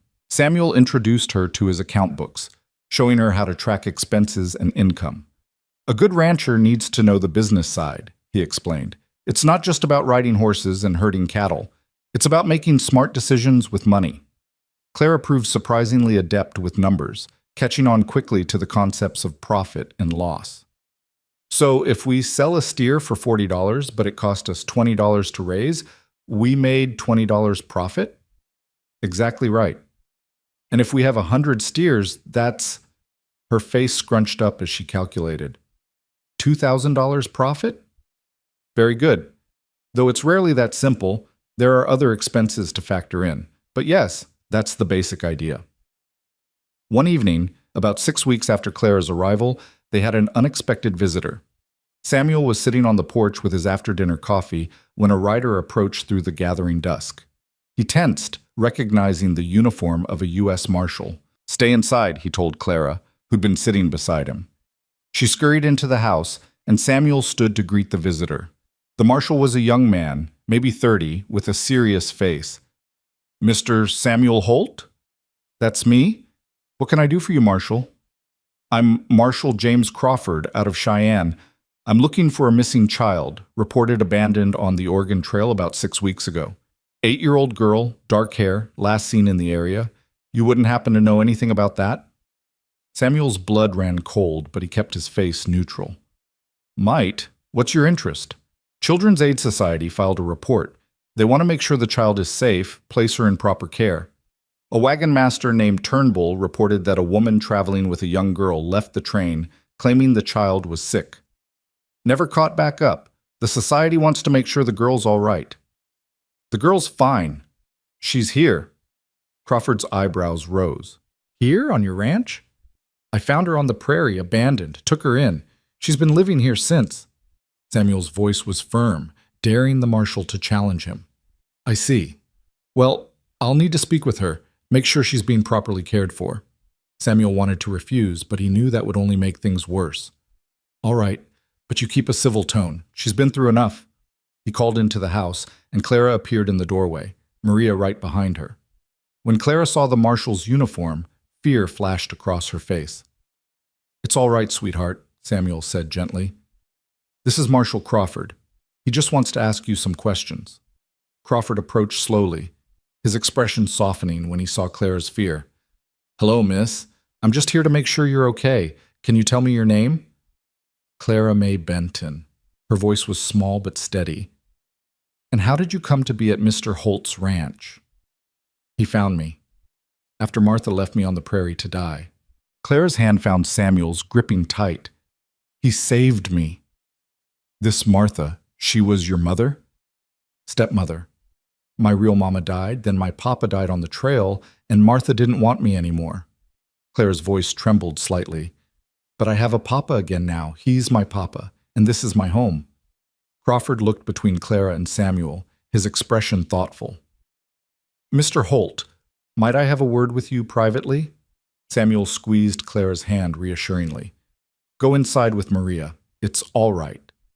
Once they were alone, Crawford spoke bluntly. "The Children's Aid Society will want to place her in an orphanage or with a proper family. She has a family. She has me. You're a single man. Not for long. I'm engaged to be married." The lie came easily for Clara's sake. "To my housekeeper, Maria Alvarez. We're just waiting for the circuit judge to come through for the ceremony." Crawford studied him carefully. "That true? Ask Maria yourself if you don't believe me." The Marshal considered this. "The girl seems healthy, well-fed, well-dressed, clearly cared for, and she says you're her father now." "I am her father, in every way that matters." Crawford was quiet for a long moment, then he sighed. "Look, Holt, off the record, the orphanages are overflowing. Most of those kids end up as cheap labor on farms or worse. If the girl's happy here, if she's being cared for, I'm not inclined to tear her away from a good situation." Samuel felt hope surge in his chest. "So you'll leave her with me?" "I'll file a report saying I found the child. She's being well cared for by a rancher who plans to legally adopt her once he's married. That should satisfy the society. But Holt, you better actually marry that woman, because if they send someone else to check and you lied to me, I'll come back and haul your ass to jail for lying to a federal marshal." "I'll marry her. You have my word." Crawford nodded and mounted his horse. "Take care of that little girl. She's lucky she found you." As the marshal rode away, Samuel stood on the porch, his heart pounding. He'd just made a promise to a federal officer. There was no backing out now. Maria appeared in the doorway. "I heard," she said simply. "So when is the wedding?" Samuel looked at her, This woman who'd stood by him through everything, who'd offered herself as a solution to keep Clara safe. As soon as we can arrange it. Maria, are you sure? I am sure. For Clara. And perhaps, she smiled softly, perhaps for us too. Who knows what the future holds? That night, Samuel sat Clara down and explained what was going to happen. Maria and I are going to get married, to make us a real family in the eyes of the law, so no one can ever take you away. Clara's eyes went wide. Really? Miss Maria will be my mama? If that's all right with you. Clara thought about it seriously. Will she still teach me to cook? Of course. And you'll still teach me to ride? Always. Then yes, it's all right with me. Clara paused. Papa, does this mean we'll all be together, forever? Samuel pulled her close. That's exactly what it means, sweetheart. Forever. And as he held his daughter, because that's what she was now, truly and completely his daughter, Samuel felt the last of the ice around his heart finally melt away. The morning after Marshal Crawford's visit, Samuel woke with the weight of his promise settling over him like a heavy blanket. He'd told a federal officer he was getting married, and now he had to follow through. Not that he minded. Maria was a good woman, and Clara deserved the protection a complete family would provide. But the reality of it was suddenly very real, very immediate. He found Maria already in the kitchen, kneading bread dough with practiced efficiency. Clara sat at the table practicing her letters, her tongue poking out in concentration as she carefully formed each character. Morning, Papa, she called cheerfully. Morning, sweetheart. Maria, can I speak with you? Outside? Maria wiped her flour-dusted hands on her apron and followed him onto the back porch. The morning was cool, the sun just beginning to burn off the night's chill.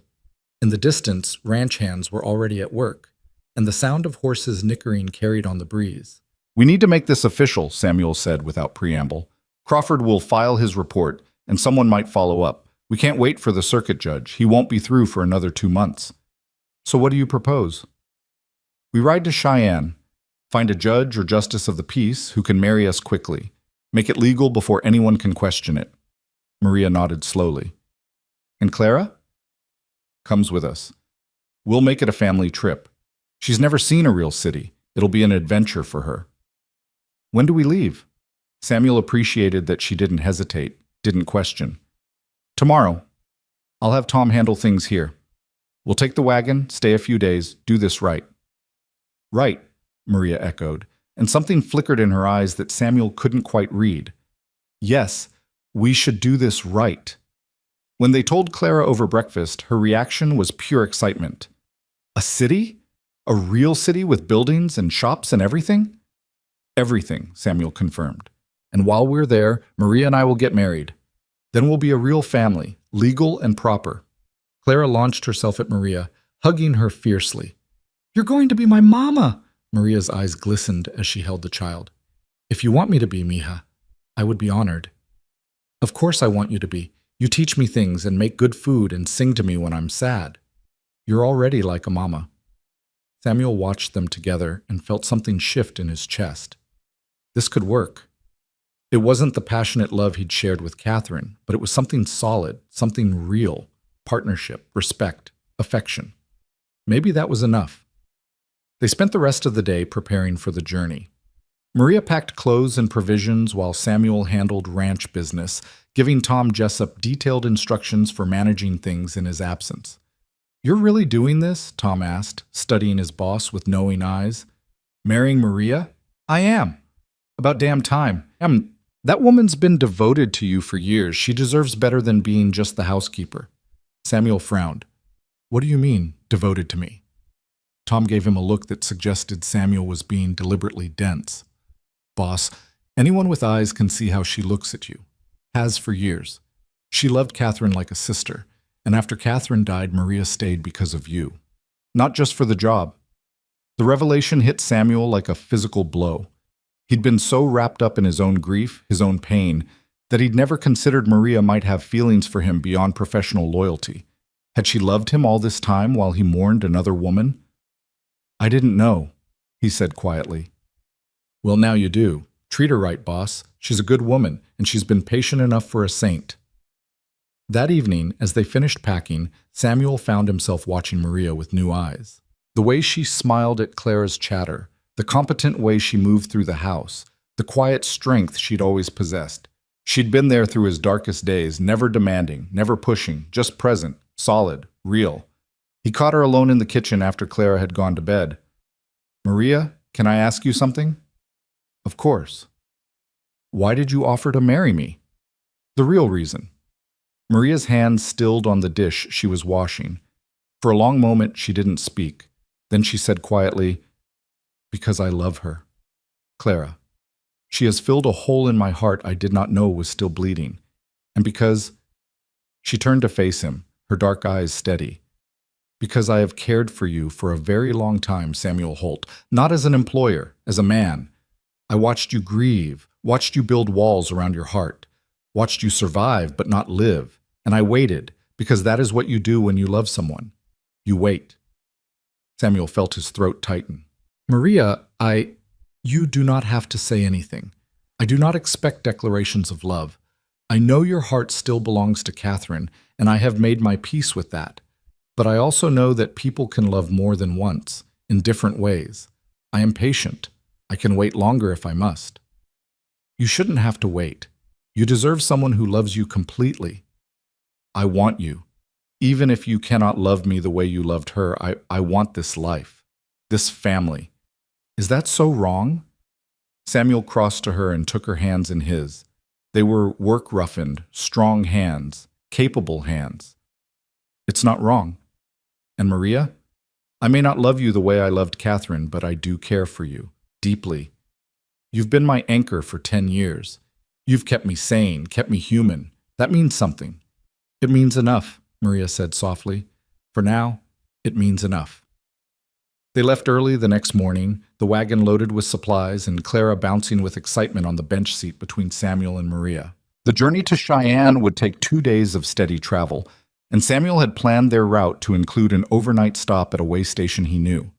As they rolled across the prairie, Clara peppered them with questions about the city, about the wedding, about everything.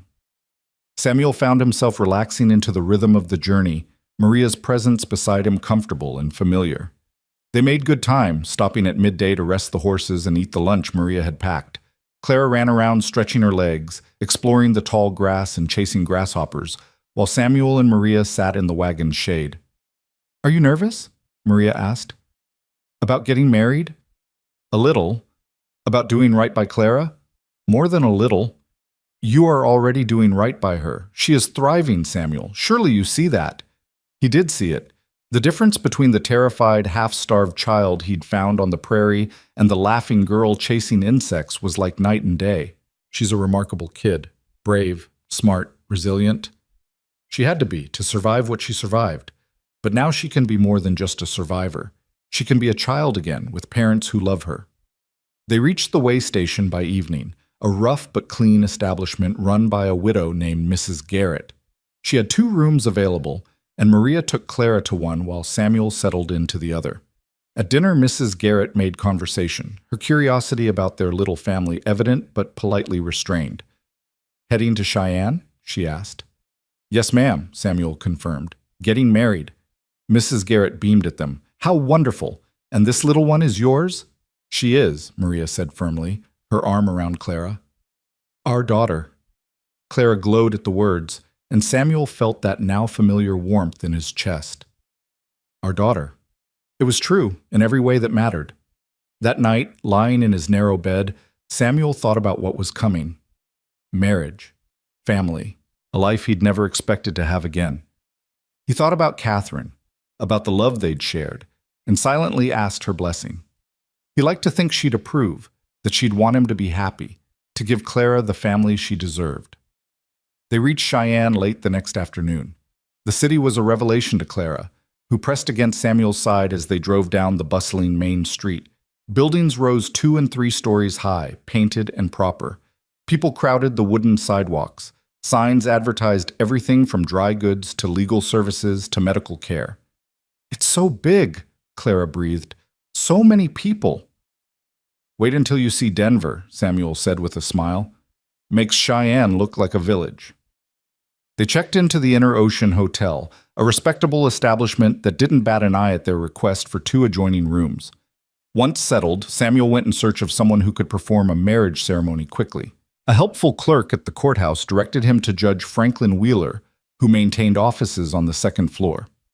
Judge Wheeler was a portly man in his 60s with shrewd eyes and a kind smile. He listened to Samuel's request without interruption, then leaned back in his chair. "You want to get married tomorrow?" "Yes, sir. Is that possible?" "It's possible." "Unusual, but possible." "Might I ask the reason for the rush?" Samuel considered lying, then decided against it. Something about Wheeler's demeanor suggested he'd appreciate honesty. "I've taken in a child, Your Honor, an orphan I found abandoned on the prairie. The marshal came by, and the Children's Aid Society is interested. I told him I was engaged to be married, which makes me a more suitable guardian. Now I need to make that true before someone comes to check." Wheeler's eyebrows rose. "So this is a marriage of convenience? For the child's sake?" "It started that way," Samuel admitted. "But Maria, my intended, she's been my housekeeper for 10 years. She's a good woman, and she loves the child. We both do. This might have started as a practical arrangement, but it's more than that now." "And does this woman know you're marrying her primarily to keep custody of a child?" "It was her idea, Your Honor. She offered herself as a solution. She loves the girl like her own." Wheeler studied him for a long moment. "Mr. Holt, I've been a judge for 30 years. I've seen all kinds of marriages. Love matches that ended in murder, arranged marriages that grew into deep partnerships, everything in between. The law cares about legality, but I care about intention. Tell me true. Will you be a good husband to this woman? Will you honor and respect her?" "I will." "Will you provide for the child, keep her safe, give her a good home?" "With my life." Wheeler nodded slowly. "Then I'll marry you tomorrow afternoon, 2 o'clock, here in my chambers. Bring your lady and the child. And Mr. Holt, try to build something real with this woman. Life's too short for half measures." Samuel returned to the hotel feeling lighter than he had in days. He found Maria and Clara in their room, Clara wearing a new dress Maria had purchased from a shop downstairs. "Look, Papa!" Clara spun in a circle, the blue cotton swirling around her legs. "Miss Maria bought it for tomorrow, for the wedding." "You look beautiful, sweetheart." He turned to Maria. "Did you get something for yourself?" "I have my Sunday dress. It will be fine. Humor me. Buy yourself something new, a wedding dress, or as close as you can find, please." Maria looked surprised, then pleased. "You do not have to." "I want to. You deserve to feel special tomorrow." After Clara was asleep that night, Samuel and Maria sat in the hotel's small lobby, sharing coffee and watching the street outside. The city was still alive with activity even after dark, saloons spilling light and noise onto the boardwalks. "Are you having second thoughts?" Maria asked quietly. "No. Are you?" "No. I simply wanted to be certain you were not feeling pressured." "Maria, if anything, I'm grateful. You're giving Clara security, giving us both a family. That's not nothing. It is also not a love match. I want to be clear about expectations, Samuel. I do not expect you to suddenly fall madly in love with me, but I hope we can build something good together. Partnership, respect, perhaps affection. We have affection already. The rest will come, or it won't. Either way, we'll make this work. For Clara." "For Clara," Maria agreed, "and perhaps in time for us too." The next morning dawned clear and beautiful. Maria disappeared early to pick up the dress she'd ordered, leaving Samuel to take Clara to breakfast. They found a small restaurant near the hotel, and Clara attacked her pancakes with enthusiasm. "Papa, are you nervous about marrying Miss Maria?" "A little. It's a big step." "But you like her, right? You're not just doing this for me?" Samuel reached across to squeeze her hand. "I'm doing it partly for you, yes, but also because Maria is a wonderful woman who deserves to be more than just a housekeeper. She deserves to be part of our family, official and proper. Does that make sense?" Clara nodded seriously. "I think so. Like how I'm your daughter because you chose me, not because we have the same blood. You're choosing Miss Maria too." "Exactly right. You're a smart kid. You know that?" "Papa says I'm the smartest kid in Wyoming." "Papa's right." They returned to the hotel to find Maria had returned, carrying a wrapped package. She shooed them out, insisting she needed time to prepare. Samuel and Clara wandered the town, stopping at a jewelry shop where Samuel purchased simple gold bands for himself and Maria, and a delicate silver locket for Clara. "What's this for?" Clara asked as he fastened it around her neck. "Because today you officially become Clara May Holt, daughter of Samuel and Maria Holt. That's worth celebrating." Clara opened the locket to find it empty. "There's no picture inside." "We'll fix that. We'll get a family photograph taken, and we'll put it right there. Then you'll always have us with you, no matter what." Tears welled in Clara's eyes. "Promise I'll always be yours? Even when I'm grown up?" "Always. That's what family means, sweetheart. Forever." At 2 o'clock, they climbed the stairs to Judge Wheeler's chambers. Samuel wore his best suit, brushed clean of trail dust. Clara clutched a small bouquet of wildflowers they'd picked that morning. And when Maria emerged from the ladies' powder room, Samuel felt his breath catch. She wore a dove-gray dress with delicate lace at the collar and cuffs. Her usually severe hair softened into waves around her face. She'd never looked more beautiful, and Samuel was struck by the realization that he'd been taking her for granted for years. This woman who'd stood by him, who'd held his household together, who'd offered herself as a solution to keep Clara safe, she deserved to be seen. "Maria," he said softly, "you look lovely." A blush crept up her cheeks. "Thank you." Judge Wheeler's chambers were simple but dignified, with law books lining the walls and afternoon sunlight streaming through tall windows. Wheeler himself stood before them in his judicial robes, looking every inch the authority figure he was. "Before we begin," he said, "I want to speak to young Clara. Come here, child." Clara approached nervously, and Wheeler knelt down to her level. "Clara, do you understand what's happening today?" "Yes, sir. Papa and Miss Maria are getting married so we can be a real family." "And is that what you want? To be their daughter?" "More than anything." Clara's voice was fervent. "They saved me. They love me. They're my family." Wheeler nodded, satisfied. "Then let's make it official." He stood and gestured for Samuel and Maria to stand before him, Clara between them. The ceremony was brief but meaningful. Wheeler spoke about the sanctity of marriage, about the responsibilities they were undertaking not just to each other, but to the child in their care. When he asked if they would honor and cherish each other, both Samuel and Maria answered clearly, their voices steady. Samuel slipped the gold band onto Maria's finger, noting how her hand trembled slightly. When she placed the ring on his finger in turn, their eyes met, and Samuel saw in her face not just hope, but a fierce determination. She would make this work. They both would. "By the power vested in me by the territory of Wyoming, I now pronounce you husband and wife. Mr. Holt, you may kiss your bride." Samuel hesitated for just a moment, then leaned in and kissed Maria gently.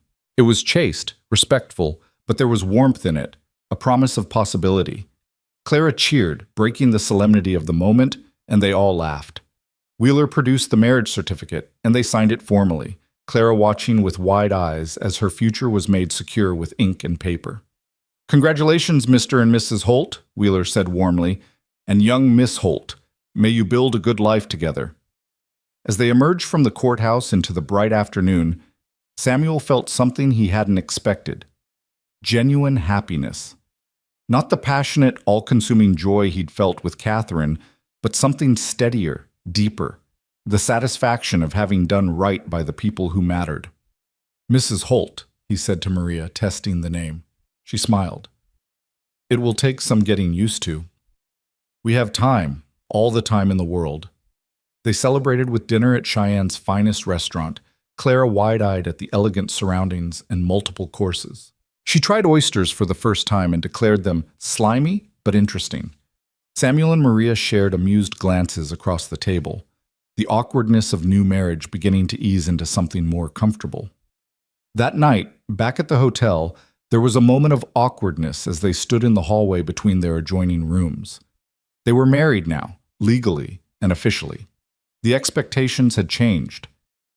"I'll take the other room," Samuel said quietly, not wanting to presume. "Unless, perhaps we take things slowly," Maria said, her cheeks flushed. "We have Clara to think about." and we are both tired from the journey and the emotions of the day. But Samuel, thank you for treating this seriously, for giving me a real wedding, a real ceremony. It mattered. You deserved it. You deserve more than I've given you. Then give it to me in time. We have the rest of our lives to figure this out." She kissed his cheek, then slipped into her room where Clara was already asleep. Samuel stood in the hallway for a moment, touching his wedding ring with wonder. He was married. He had a daughter. He had a family again. The journey back to the ranch was lighter somehow, filled with Clara's chatter and plans for the future. She wanted to learn to rope cattle, to help with the spring roundup, to read every book in the library twice. Samuel and Maria listened indulgently, occasionally exchanging glances that spoke of shared affection for this child they'd both chosen to love. When they crested the final rise and saw the Double H spread before them, Clara shouted with joy, "We're home! Home!" The word resonated in Samuel's chest. For 10 years, the ranch had been a place he existed, nothing more. Now, with Maria beside him and Clara bouncing excitedly on the bench seat, it felt like home again. The house wouldn't be empty anymore. The silence wouldn't be oppressive. Life had returned to these walls. Tom Jessup met them in the yard, his weathered face breaking into a rare grin when he saw the rings on their hands. "You actually did it. Congratulations, boss. Mrs. Holt." He tipped his hat to Maria. "And Miss Clara Holt, I hear. Welcome home, all of you." The ranch hands had clearly been informed because they'd hung a makeshift banner over the barn door. "Congratulations, Holt family." Clara squealed with delight, and even Maria's eyes grew misty at the gesture. That evening, after Clara was asleep in her room, their room, in the house that was now legally their family home, Samuel found Maria on the back porch, staring out at the darkening prairie. "Thinking about something?" he asked, joining her. "About how much can change in 2 months. When you brought Clara home, I never imagined." She trailed off, smiling. "But I'm glad, for all of it." "So am I." Samuel took her hand, the one with the gold band. "Maria, I know this started as a practical arrangement, but I want you to know I'm going to try to be a good husband, to build something real with you. That is all I ask, time and effort. The rest will come or it will not. But we will face it together." They stood in comfortable silence, watching the stars emerge one by one over the Wyoming sky. Somewhere in the house, Clara slept safely, dreaming of horses and books and family. And Samuel Holt, the wealthiest rancher in 3 counties, finally felt like the richest man alive. The first challenge to their new family arrangement came exactly 2 weeks after they returned from Cheyenne. Samuel was working with the horses in the main corral when Tom Jessup came running from the house, his expression dark as a thundercloud. "Boss, you better come quick. There's trouble." Samuel's blood ran cold. "Clara?" "She's fine. She's with Maria, but there's people at the front door and they ain't friendly. Woman with a badge and a hard-looking man. They're asking for the orphan girl." Samuel didn't run. Running would show fear, and he couldn't afford to show weakness now. But he walked fast, his jaw set and his hands clenched at his sides. When he reached the front porch, he found Maria standing in the doorway like a sentinel, Clara clutched protectively against her side. A stern-faced woman in a severe black dress stood on the bottom porch step, a leather portfolio under her arm. Beside her was a large man with cold eyes and a deputy's badge pinned to his vest. The woman spoke first, her voice clipped and officious. "Mr. Samuel Holt? That's me. I'm Miss Harriet Wilkes from the Children's Aid Society. This is Deputy Frank Garrison. We're here regarding the minor child Clara May Benton, who we understand is residing on these premises." Samuel felt Maria tense beside him. "Clara May Holt," he corrected, his voice hard. "My daughter. And yes, she lives here. This is her home." Miss Wilkes's lips thinned. "Mr. Holt, the Society has been conducting an investigation into the circumstances of this child's placement. We have some concerns." "What kind of concerns?" "For starters, there's no legal adoption paperwork on file with the territory. Second, we've received information that you are an unmarried man living alone with a young girl, a situation that is at best highly irregular and at worst potentially dangerous for the child." Samuel's fury ignited, but he kept his voice level. Your information is out of date, Miss Wilkes. I got married 2 weeks ago. To my wife, Maria. He gestured to Maria, who lifted her left hand to display her wedding ring. Miss Wilkes faltered, but only for a moment. Even so, the lack of formal adoption proceedings is troubling. The society has a responsibility to ensure that children are placed in appropriate homes through proper channels. You found this child and simply kept her, without notifying the authorities? I notified Marshal Crawford. He came, he investigated, he approved. Marshal Crawford exceeded his authority. Placement of orphaned children falls under the purview of the society, not local law enforcement.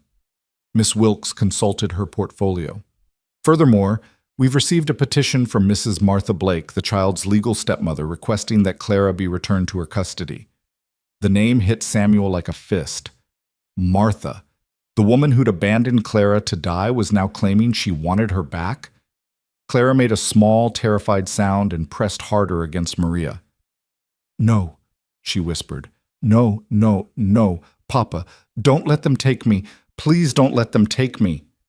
Samuel moved to stand in front of his wife and daughter, his body a barrier between them and the intruders. That woman forfeited any right to Clara when she left her on the prairie to die. I have a statement from Clara herself describing what happened. Martha Benton abandoned her own stepdaughter. She should be arrested, not rewarded with custody. Mrs. Blake claims the child ran away, Miss Wilkes countered, that she was a difficult, disobedient girl who fled during a stop on the trail. Mrs. Blake and her new husband have been searching for her ever since. That's a damn lie! The words burst from Clara, shocking everyone. She told me to get out. She said I was dead weight. She drove away and left me with nothing. Clara, Maria said softly, her hand on the girl's shoulder. Let Papa handle this. But Clara shook her head fiercely, tears streaming down her face. No, they can't take me back to her. She hit me. She starved me. She hated me. I'll die before I go back. Miss Wilkes's expression softened slightly at Clara's obvious terror, but her voice remained firm. Child, I understand you've formed an attachment to Mr. Holt, but the law is clear. Blood relatives have first claim, and Mrs. Blake is your legal guardian as your late father's widow. Over my dead body, Samuel said quietly, and there was something in his voice that made Deputy Garrison's hand drift toward his gun. You want my daughter, you'll have to go through me. And Miss Wilkes? I strongly suggest you investigate Martha Blake before you hand any child over to her. Talk to the wagon master who expelled her from the train. Talk to the other families who traveled with them. They'll tell you what kind of woman she is. Mr. Holt, threats will not help your case. That wasn't a threat. That was a promise. Clara is my daughter, legally adopted through common law rights and sealed by my marriage. She bears my name now. This is her home. And if you try to take her, I will fight you with every legal resource I have. I'll take this to the territorial governor if I must. I'll take it to Washington, D.C., but you will not take my child. Miss Wilkes stared at him, clearly not accustomed to such resistance. Mr. Holt, I'm trying to do what's best for the child, then do it by protecting her from the woman who tried to kill her, not by handing her back to her abuser. The standoff stretched taut as a wire. Deputy Garrison looked uncomfortable, his hand still near his weapon. Miss Wilkes's face was unreadable, but Samuel could see the calculation in her eyes. She'd come expecting an easy retrieval. Instead, she'd found a family prepared to fight. Finally, she spoke. I will need to conduct interviews with the child, with you, with Mrs. Holt. I will need to inspect the home, review your finances, and verify the circumstances of your marriage. Fine. Interview whoever you want. But Clara stays here while you do it. She doesn't leave this property. Mr. Holt, not negotiable. You want to investigate, investigate. But my daughter sleeps in her own bed, in her own home, until you can legally prove that she shouldn't. Can you do that, Miss Wilkes? Can you show me paperwork signed by a judge that gives you the right to remove her? Miss Wilkes's silence was answer enough. I'll return tomorrow to begin the interviews. Deputy Garrison will remain here to ensure the child isn't moved or hidden. The hell he will, Maria said, her voice sharp. This was the first time she'd spoken, and everyone turned to look at her. You will not put an armed man in my home to intimidate my family. If you want supervision, I'm sure Judge Wheeler in Cheyenne would be happy to appoint someone appropriate. But this man, she gestured at Garrison, does not stay. Miss Wilkes opened her mouth to argue, then seemed to think better of it. Very well, but I'm posting a man in town. If the child disappears, Mr. Holt, I'll have you arrested for kidnapping. Do we understand each other? Perfectly. They left, and Samuel watched until they disappeared down the road. Only then did he allow himself to shake. Maria took his arm, steadying him while Clara sobbed against his chest. Papa, don't let her take me back, please, Papa. I can't go back. You won't. I promise you, sweetheart. I will not let that happen. Samuel looked at Maria over Clara's head and saw his own fear reflected in her eyes. They'd won this battle, but the war was far from over. That night, Clara refused to sleep in her own room. She clung to Maria with a desperation that broke Samuel's heart, terrified that if she closed her eyes, she'd wake up to find herself back with Martha.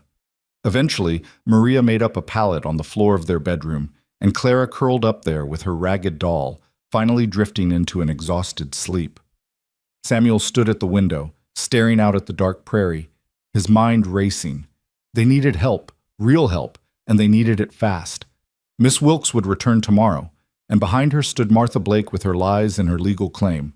The thought of that woman getting her hands on Clara again made Samuel's blood boil. We need a lawyer, Maria said quietly from where she sat on the edge of the bed, keeping watch over Clara. A good one. Someone who understands territorial law and can fight for us. I know a man in Cheyenne, Bartholomew Preston. He handled some land disputes for me years ago. He's sharp, doesn't back down from a fight. Samuel turned from the window. I'll ride out at first light. Bring him back with me. Will you be all right here alone? Tom and the ranch hands will be here, and I have my shotgun. Maria's voice was steel. Anyone tries to take Clara while you're gone, they'll regret it. Samuel crossed to her and took her hand. Thank you for fighting for her, for standing with me on this. She is our daughter. I would die before letting that monster have her back. Maria looked up at him, her dark eyes fierce in the lamplight. Go to Cheyenne. Bring this lawyer. We will be here when you return. Samuel left before dawn, pushing midnight hard. The stallion seemed to sense his urgency, eating up the miles with ground-covering strides.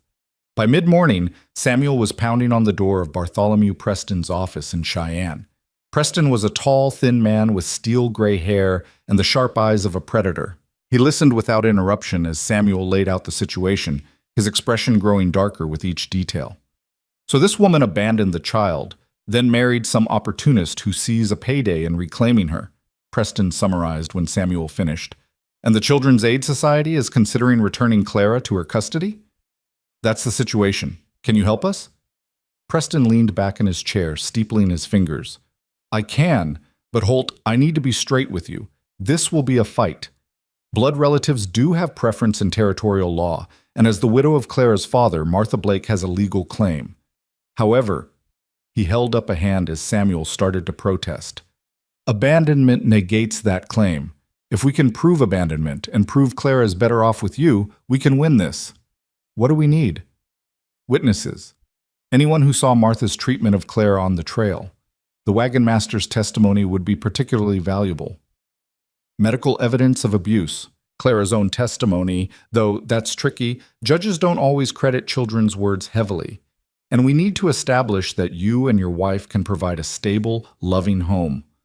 Preston stood. Let me gather some files and we'll head to your ranch. I want to interview everyone, document everything. Miss Wilkes will be back today? That's what she said. Good. Let her conduct her interviews. We'll conduct our own investigation simultaneously, and we'll see whose case is stronger. They made the return journey in record time, arriving at the Double H just after noon. Samuel's heart eased when he saw Clara in the yard, helping Maria hang laundry. She was safe. They were both safe. For now. Preston set up a makeshift office in Samuel's study and began his work with methodical precision. He interviewed Clara first, gently coaxing from her every detail of life with Martha. The beatings, the starvation, the cruel words. Clara's testimony was damning, and Preston documented it all carefully. You're a brave girl, he told her when they finished. What you've told me today might save your life. Do you understand that? Clara nodded solemnly. I just want to stay with Papa and Mama Maria. They love me. They make me feel safe. Next, Preston interviewed Maria, who described Clara's condition when she'd first arrived: malnourished, bruised, traumatized. Then Samuel, who recounted finding Clara abandoned on the prairie. By the time Preston finished with the household, Miss Wilkes arrived for her own interviews, accompanied by a different deputy and looking decidedly less confident than she had the day before. "Mr. Holt, I see you've retained counsel. Miss Wilkes, this is Bartholomew Preston, my attorney. He'll be present for any interviews you conduct." Wilkes's lips pressed into a thin line, but she nodded. "Very well.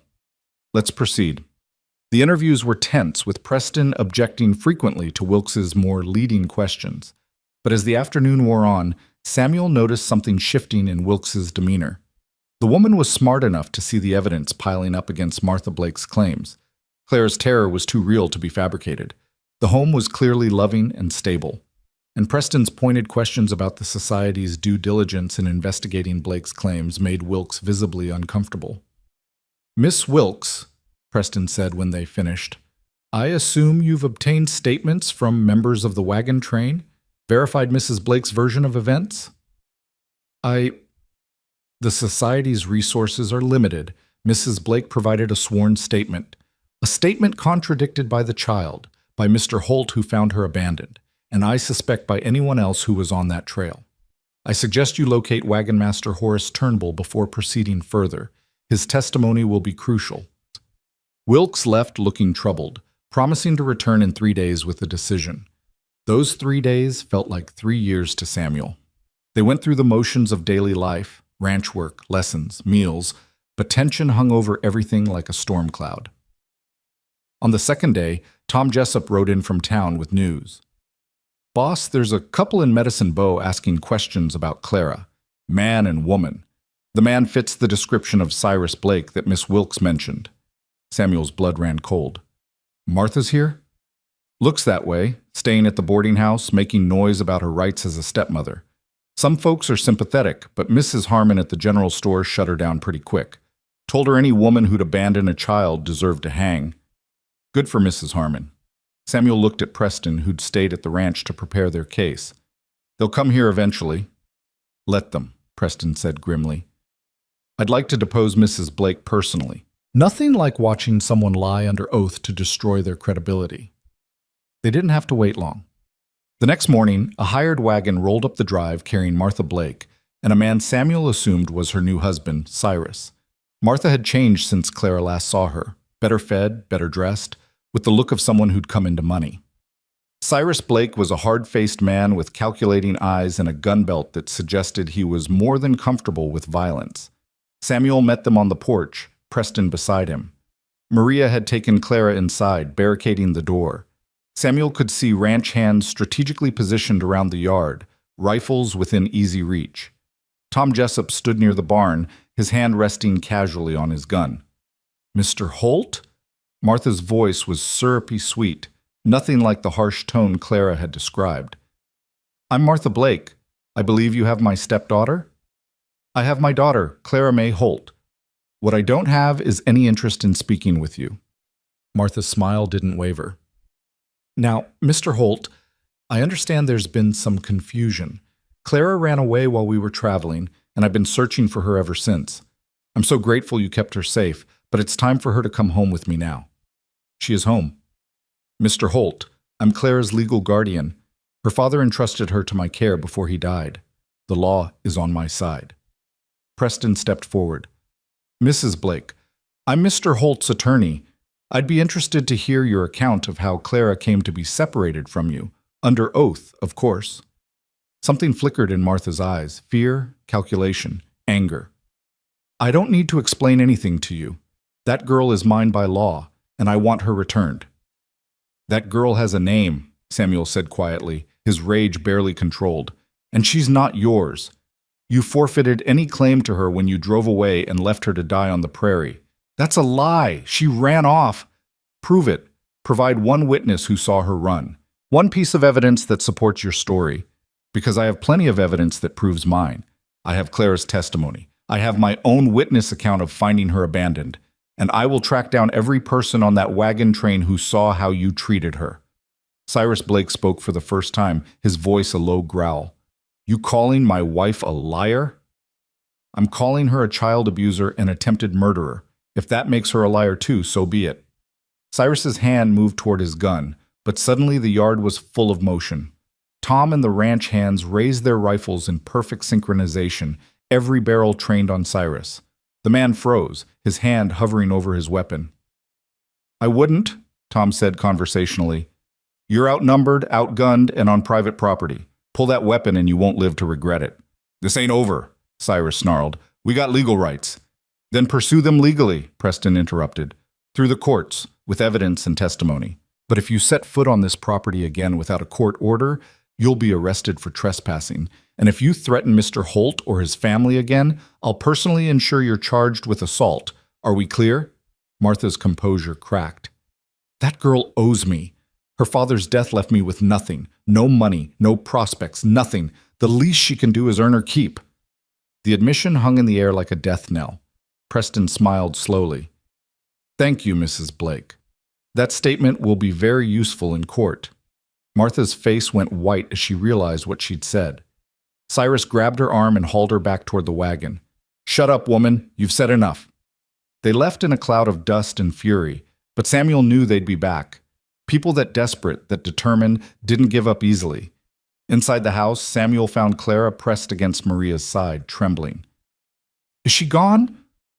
She's gone, sweetheart, and she won't get you, I promise. She sounded different, nicer. But I heard what she said at the end, about me earning my keep. Clara looked up at him with ancient eyes. She wants to use me, doesn't she? Like those kids who get sent to work in factories or farms? Preston had followed them inside, and he knelt before Clara. Miss Clara, that's exactly what she wants. But it's not going to happen. What she said out there? That destroyed any claim she had to you. A judge will never return a child to someone who admitted they only want her for labor. So I can stay? Really stay? Really stay. But we still have to go through the legal process, make it official. Can you be brave a little longer?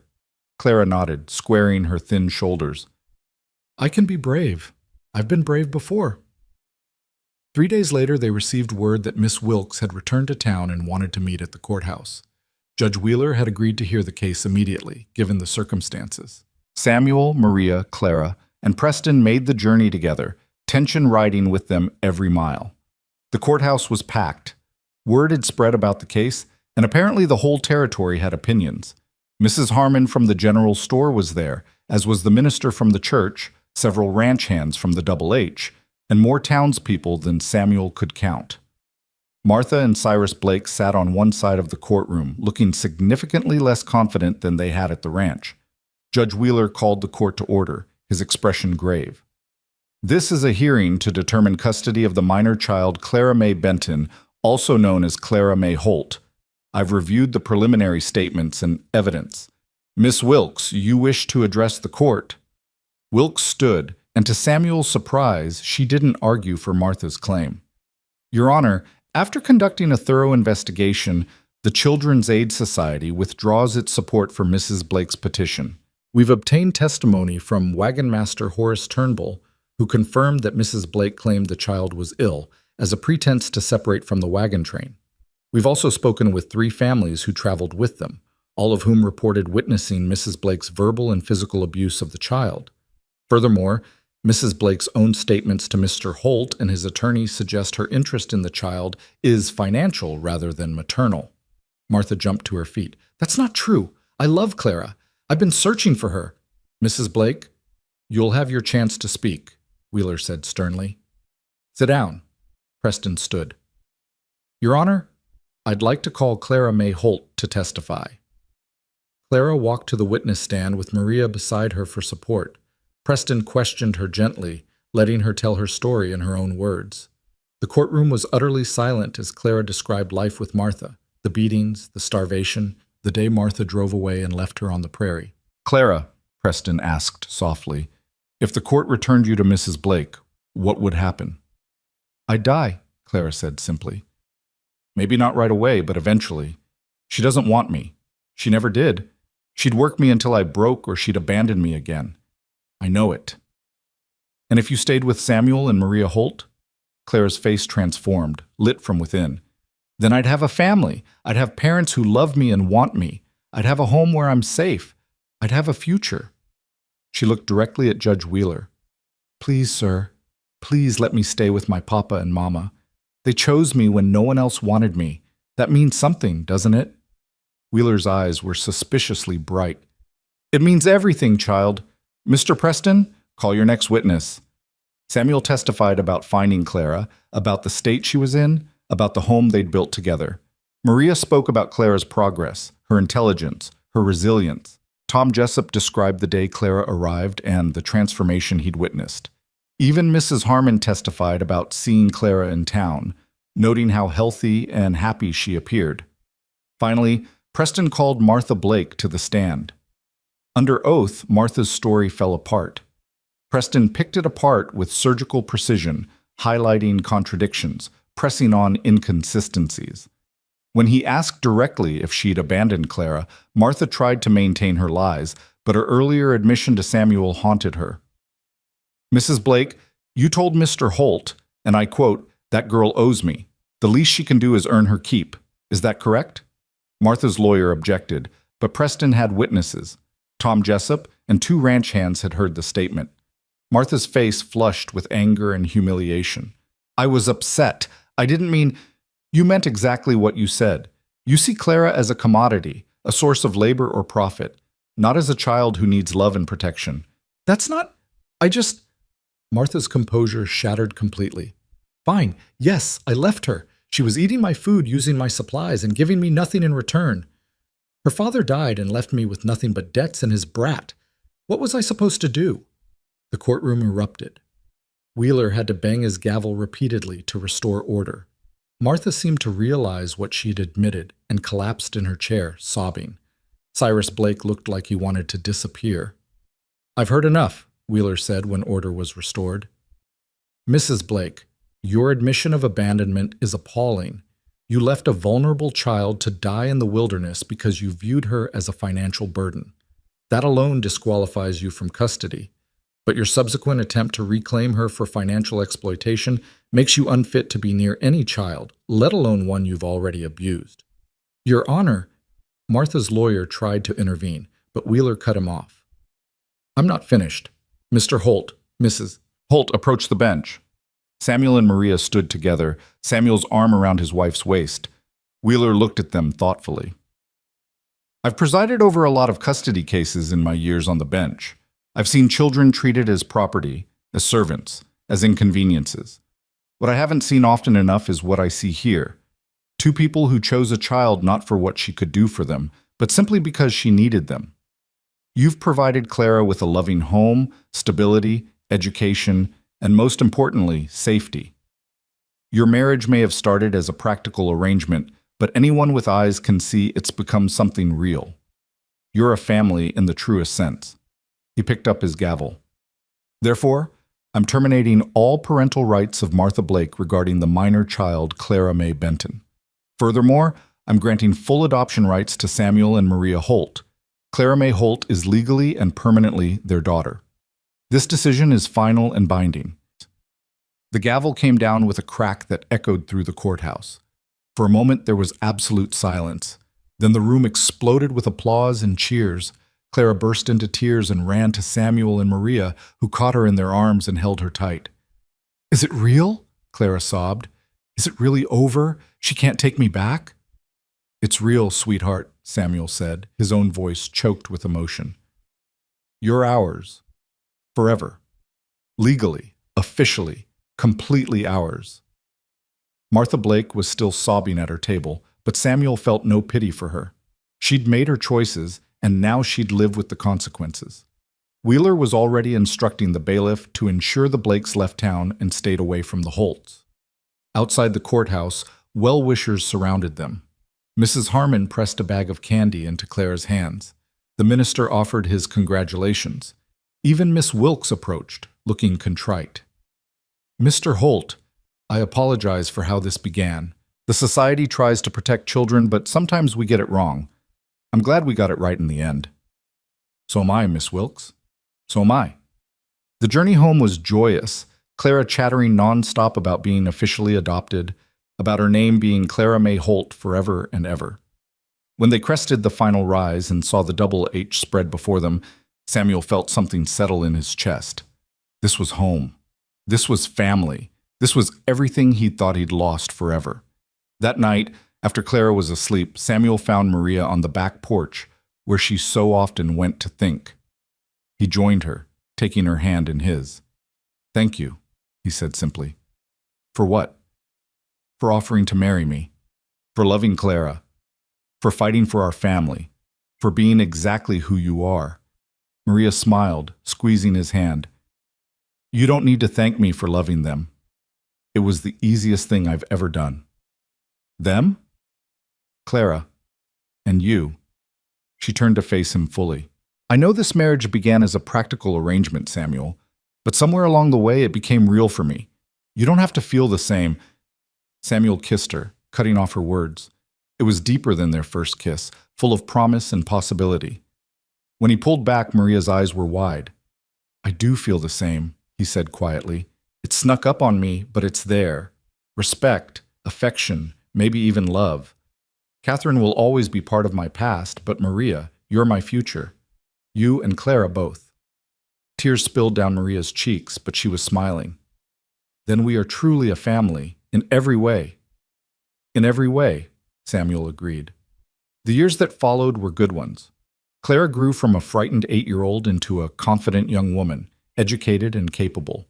She did learn to rope cattle, did help with the spring roundups, and did read every book in the library twice. She also developed a gift for working with horses, becoming one of the best riders in the territory. Samuel and Maria's partnership deepened into genuine love, the kind that's built on mutual respect and shared purpose. They added to the library, expanded the ranch, and became pillars of the growing community. When a new school was built in Medicine Bow, Samuel donated the land and materials. Maria served on the school board, ensuring every child in the territory had access to education. On Clara's 13th birthday, Samuel took her riding to the ridge where he'd first seen her through his spyglass. They sat on their horses, looking out over the vast prairie. "Do you ever think about that day?" Clara asked. "When you found me?" "Every day. It was the day my life started again." "Mine too." Clara touched the locket around her neck, the one Samuel had given her years ago. Inside was a photograph from her adoption day. Samuel, Maria, and Clara, all smiling, all together. "I used to wonder why Mama died, why Papa died, why Martha was so cruel. It all seemed so unfair. It was unfair. But if none of that had happened, I wouldn't have ended up here, with you and Mama Maria. I wouldn't have this life, this family.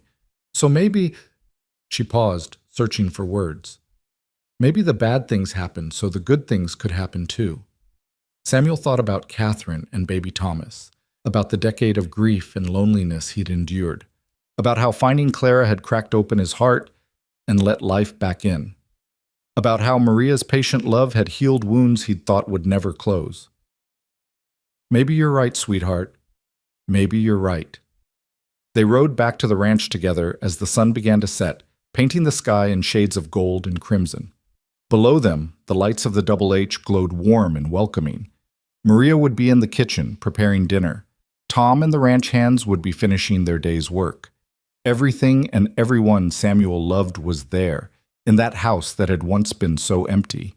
That evening, the three of them sat together in the library as they had so many times before. Samuel read aloud while Maria knitted and Clara curled up with her own book. It was ordinary, domestic, perfect. Later, tucking Clara into bed, she still let him do this sometimes, even at 13. Samuel kissed her forehead. "Papa?" Clara said sleepily. "Yes, sweetheart?" "Thank you for not riding away. That day on the prairie. Thank you for choosing me." Samuel's throat tightened. "Thank you for trusting me, for giving me the chance to be your father. You saved me just as much as I saved you." He descended the stairs to find Maria waiting, and together they walked through their home, past the photographs on the walls documenting their journey as a family, past Clara's room where she slept safe and loved, past the empty rooms that were no longer empty because they were full of hope and possibility. Outside, The Wyoming night stretched vast and star-filled over the prairie. Somewhere out there was the spot where Samuel had found a small girl clutching a ragged doll, abandoned and alone. That girl was gone now, replaced by a confident young woman with a future as bright as those stars. Samuel wrapped his arm around Maria's waist, and she leaned into him, comfortable and content. They'd built something remarkable together, not just a ranch or a fortune, but a family, the kind of family that wasn't defined by blood, but by choice, by love, by the daily decision to show up for each other. Happy? Maria asked. Happier than I ever thought I'd be again, Samuel admitted. You? Very happy. We have everything that matters. And they did. They had each other. They had Clara. They had a home that rang with laughter instead of echoing with loneliness. They had a future full of possibilities instead of a past full of regrets. The orphan girl who'd been left to die on the trail had found her family. The broken rancher who'd lost everything had found his purpose. And the patient woman who'd waited for love had found her place. Together, they'd built something beautiful from the ashes of tragedy. They'd proved that family wasn't about blood or legal documents, but about the bonds forged through love and choice and commitment. As Samuel looked out at his land, his home, his life, he whispered a prayer of thanks for the second chance he'd been given, for the daughter who'd saved him, for the wife who'd loved him back to life, for the family they'd become. The lights of the Double H Ranch glowed warm against the Wyoming darkness, a beacon of home in the vast frontier. And inside those walls, 3 people who'd been broken and lost had found each other and become whole. That was the real story. Not the abandonment or the rescue, not the legal battles or the happy ending. It was the story of how love transforms, how family heals, how 3 lonely souls found each other and built something that would last forever. And it was perfect.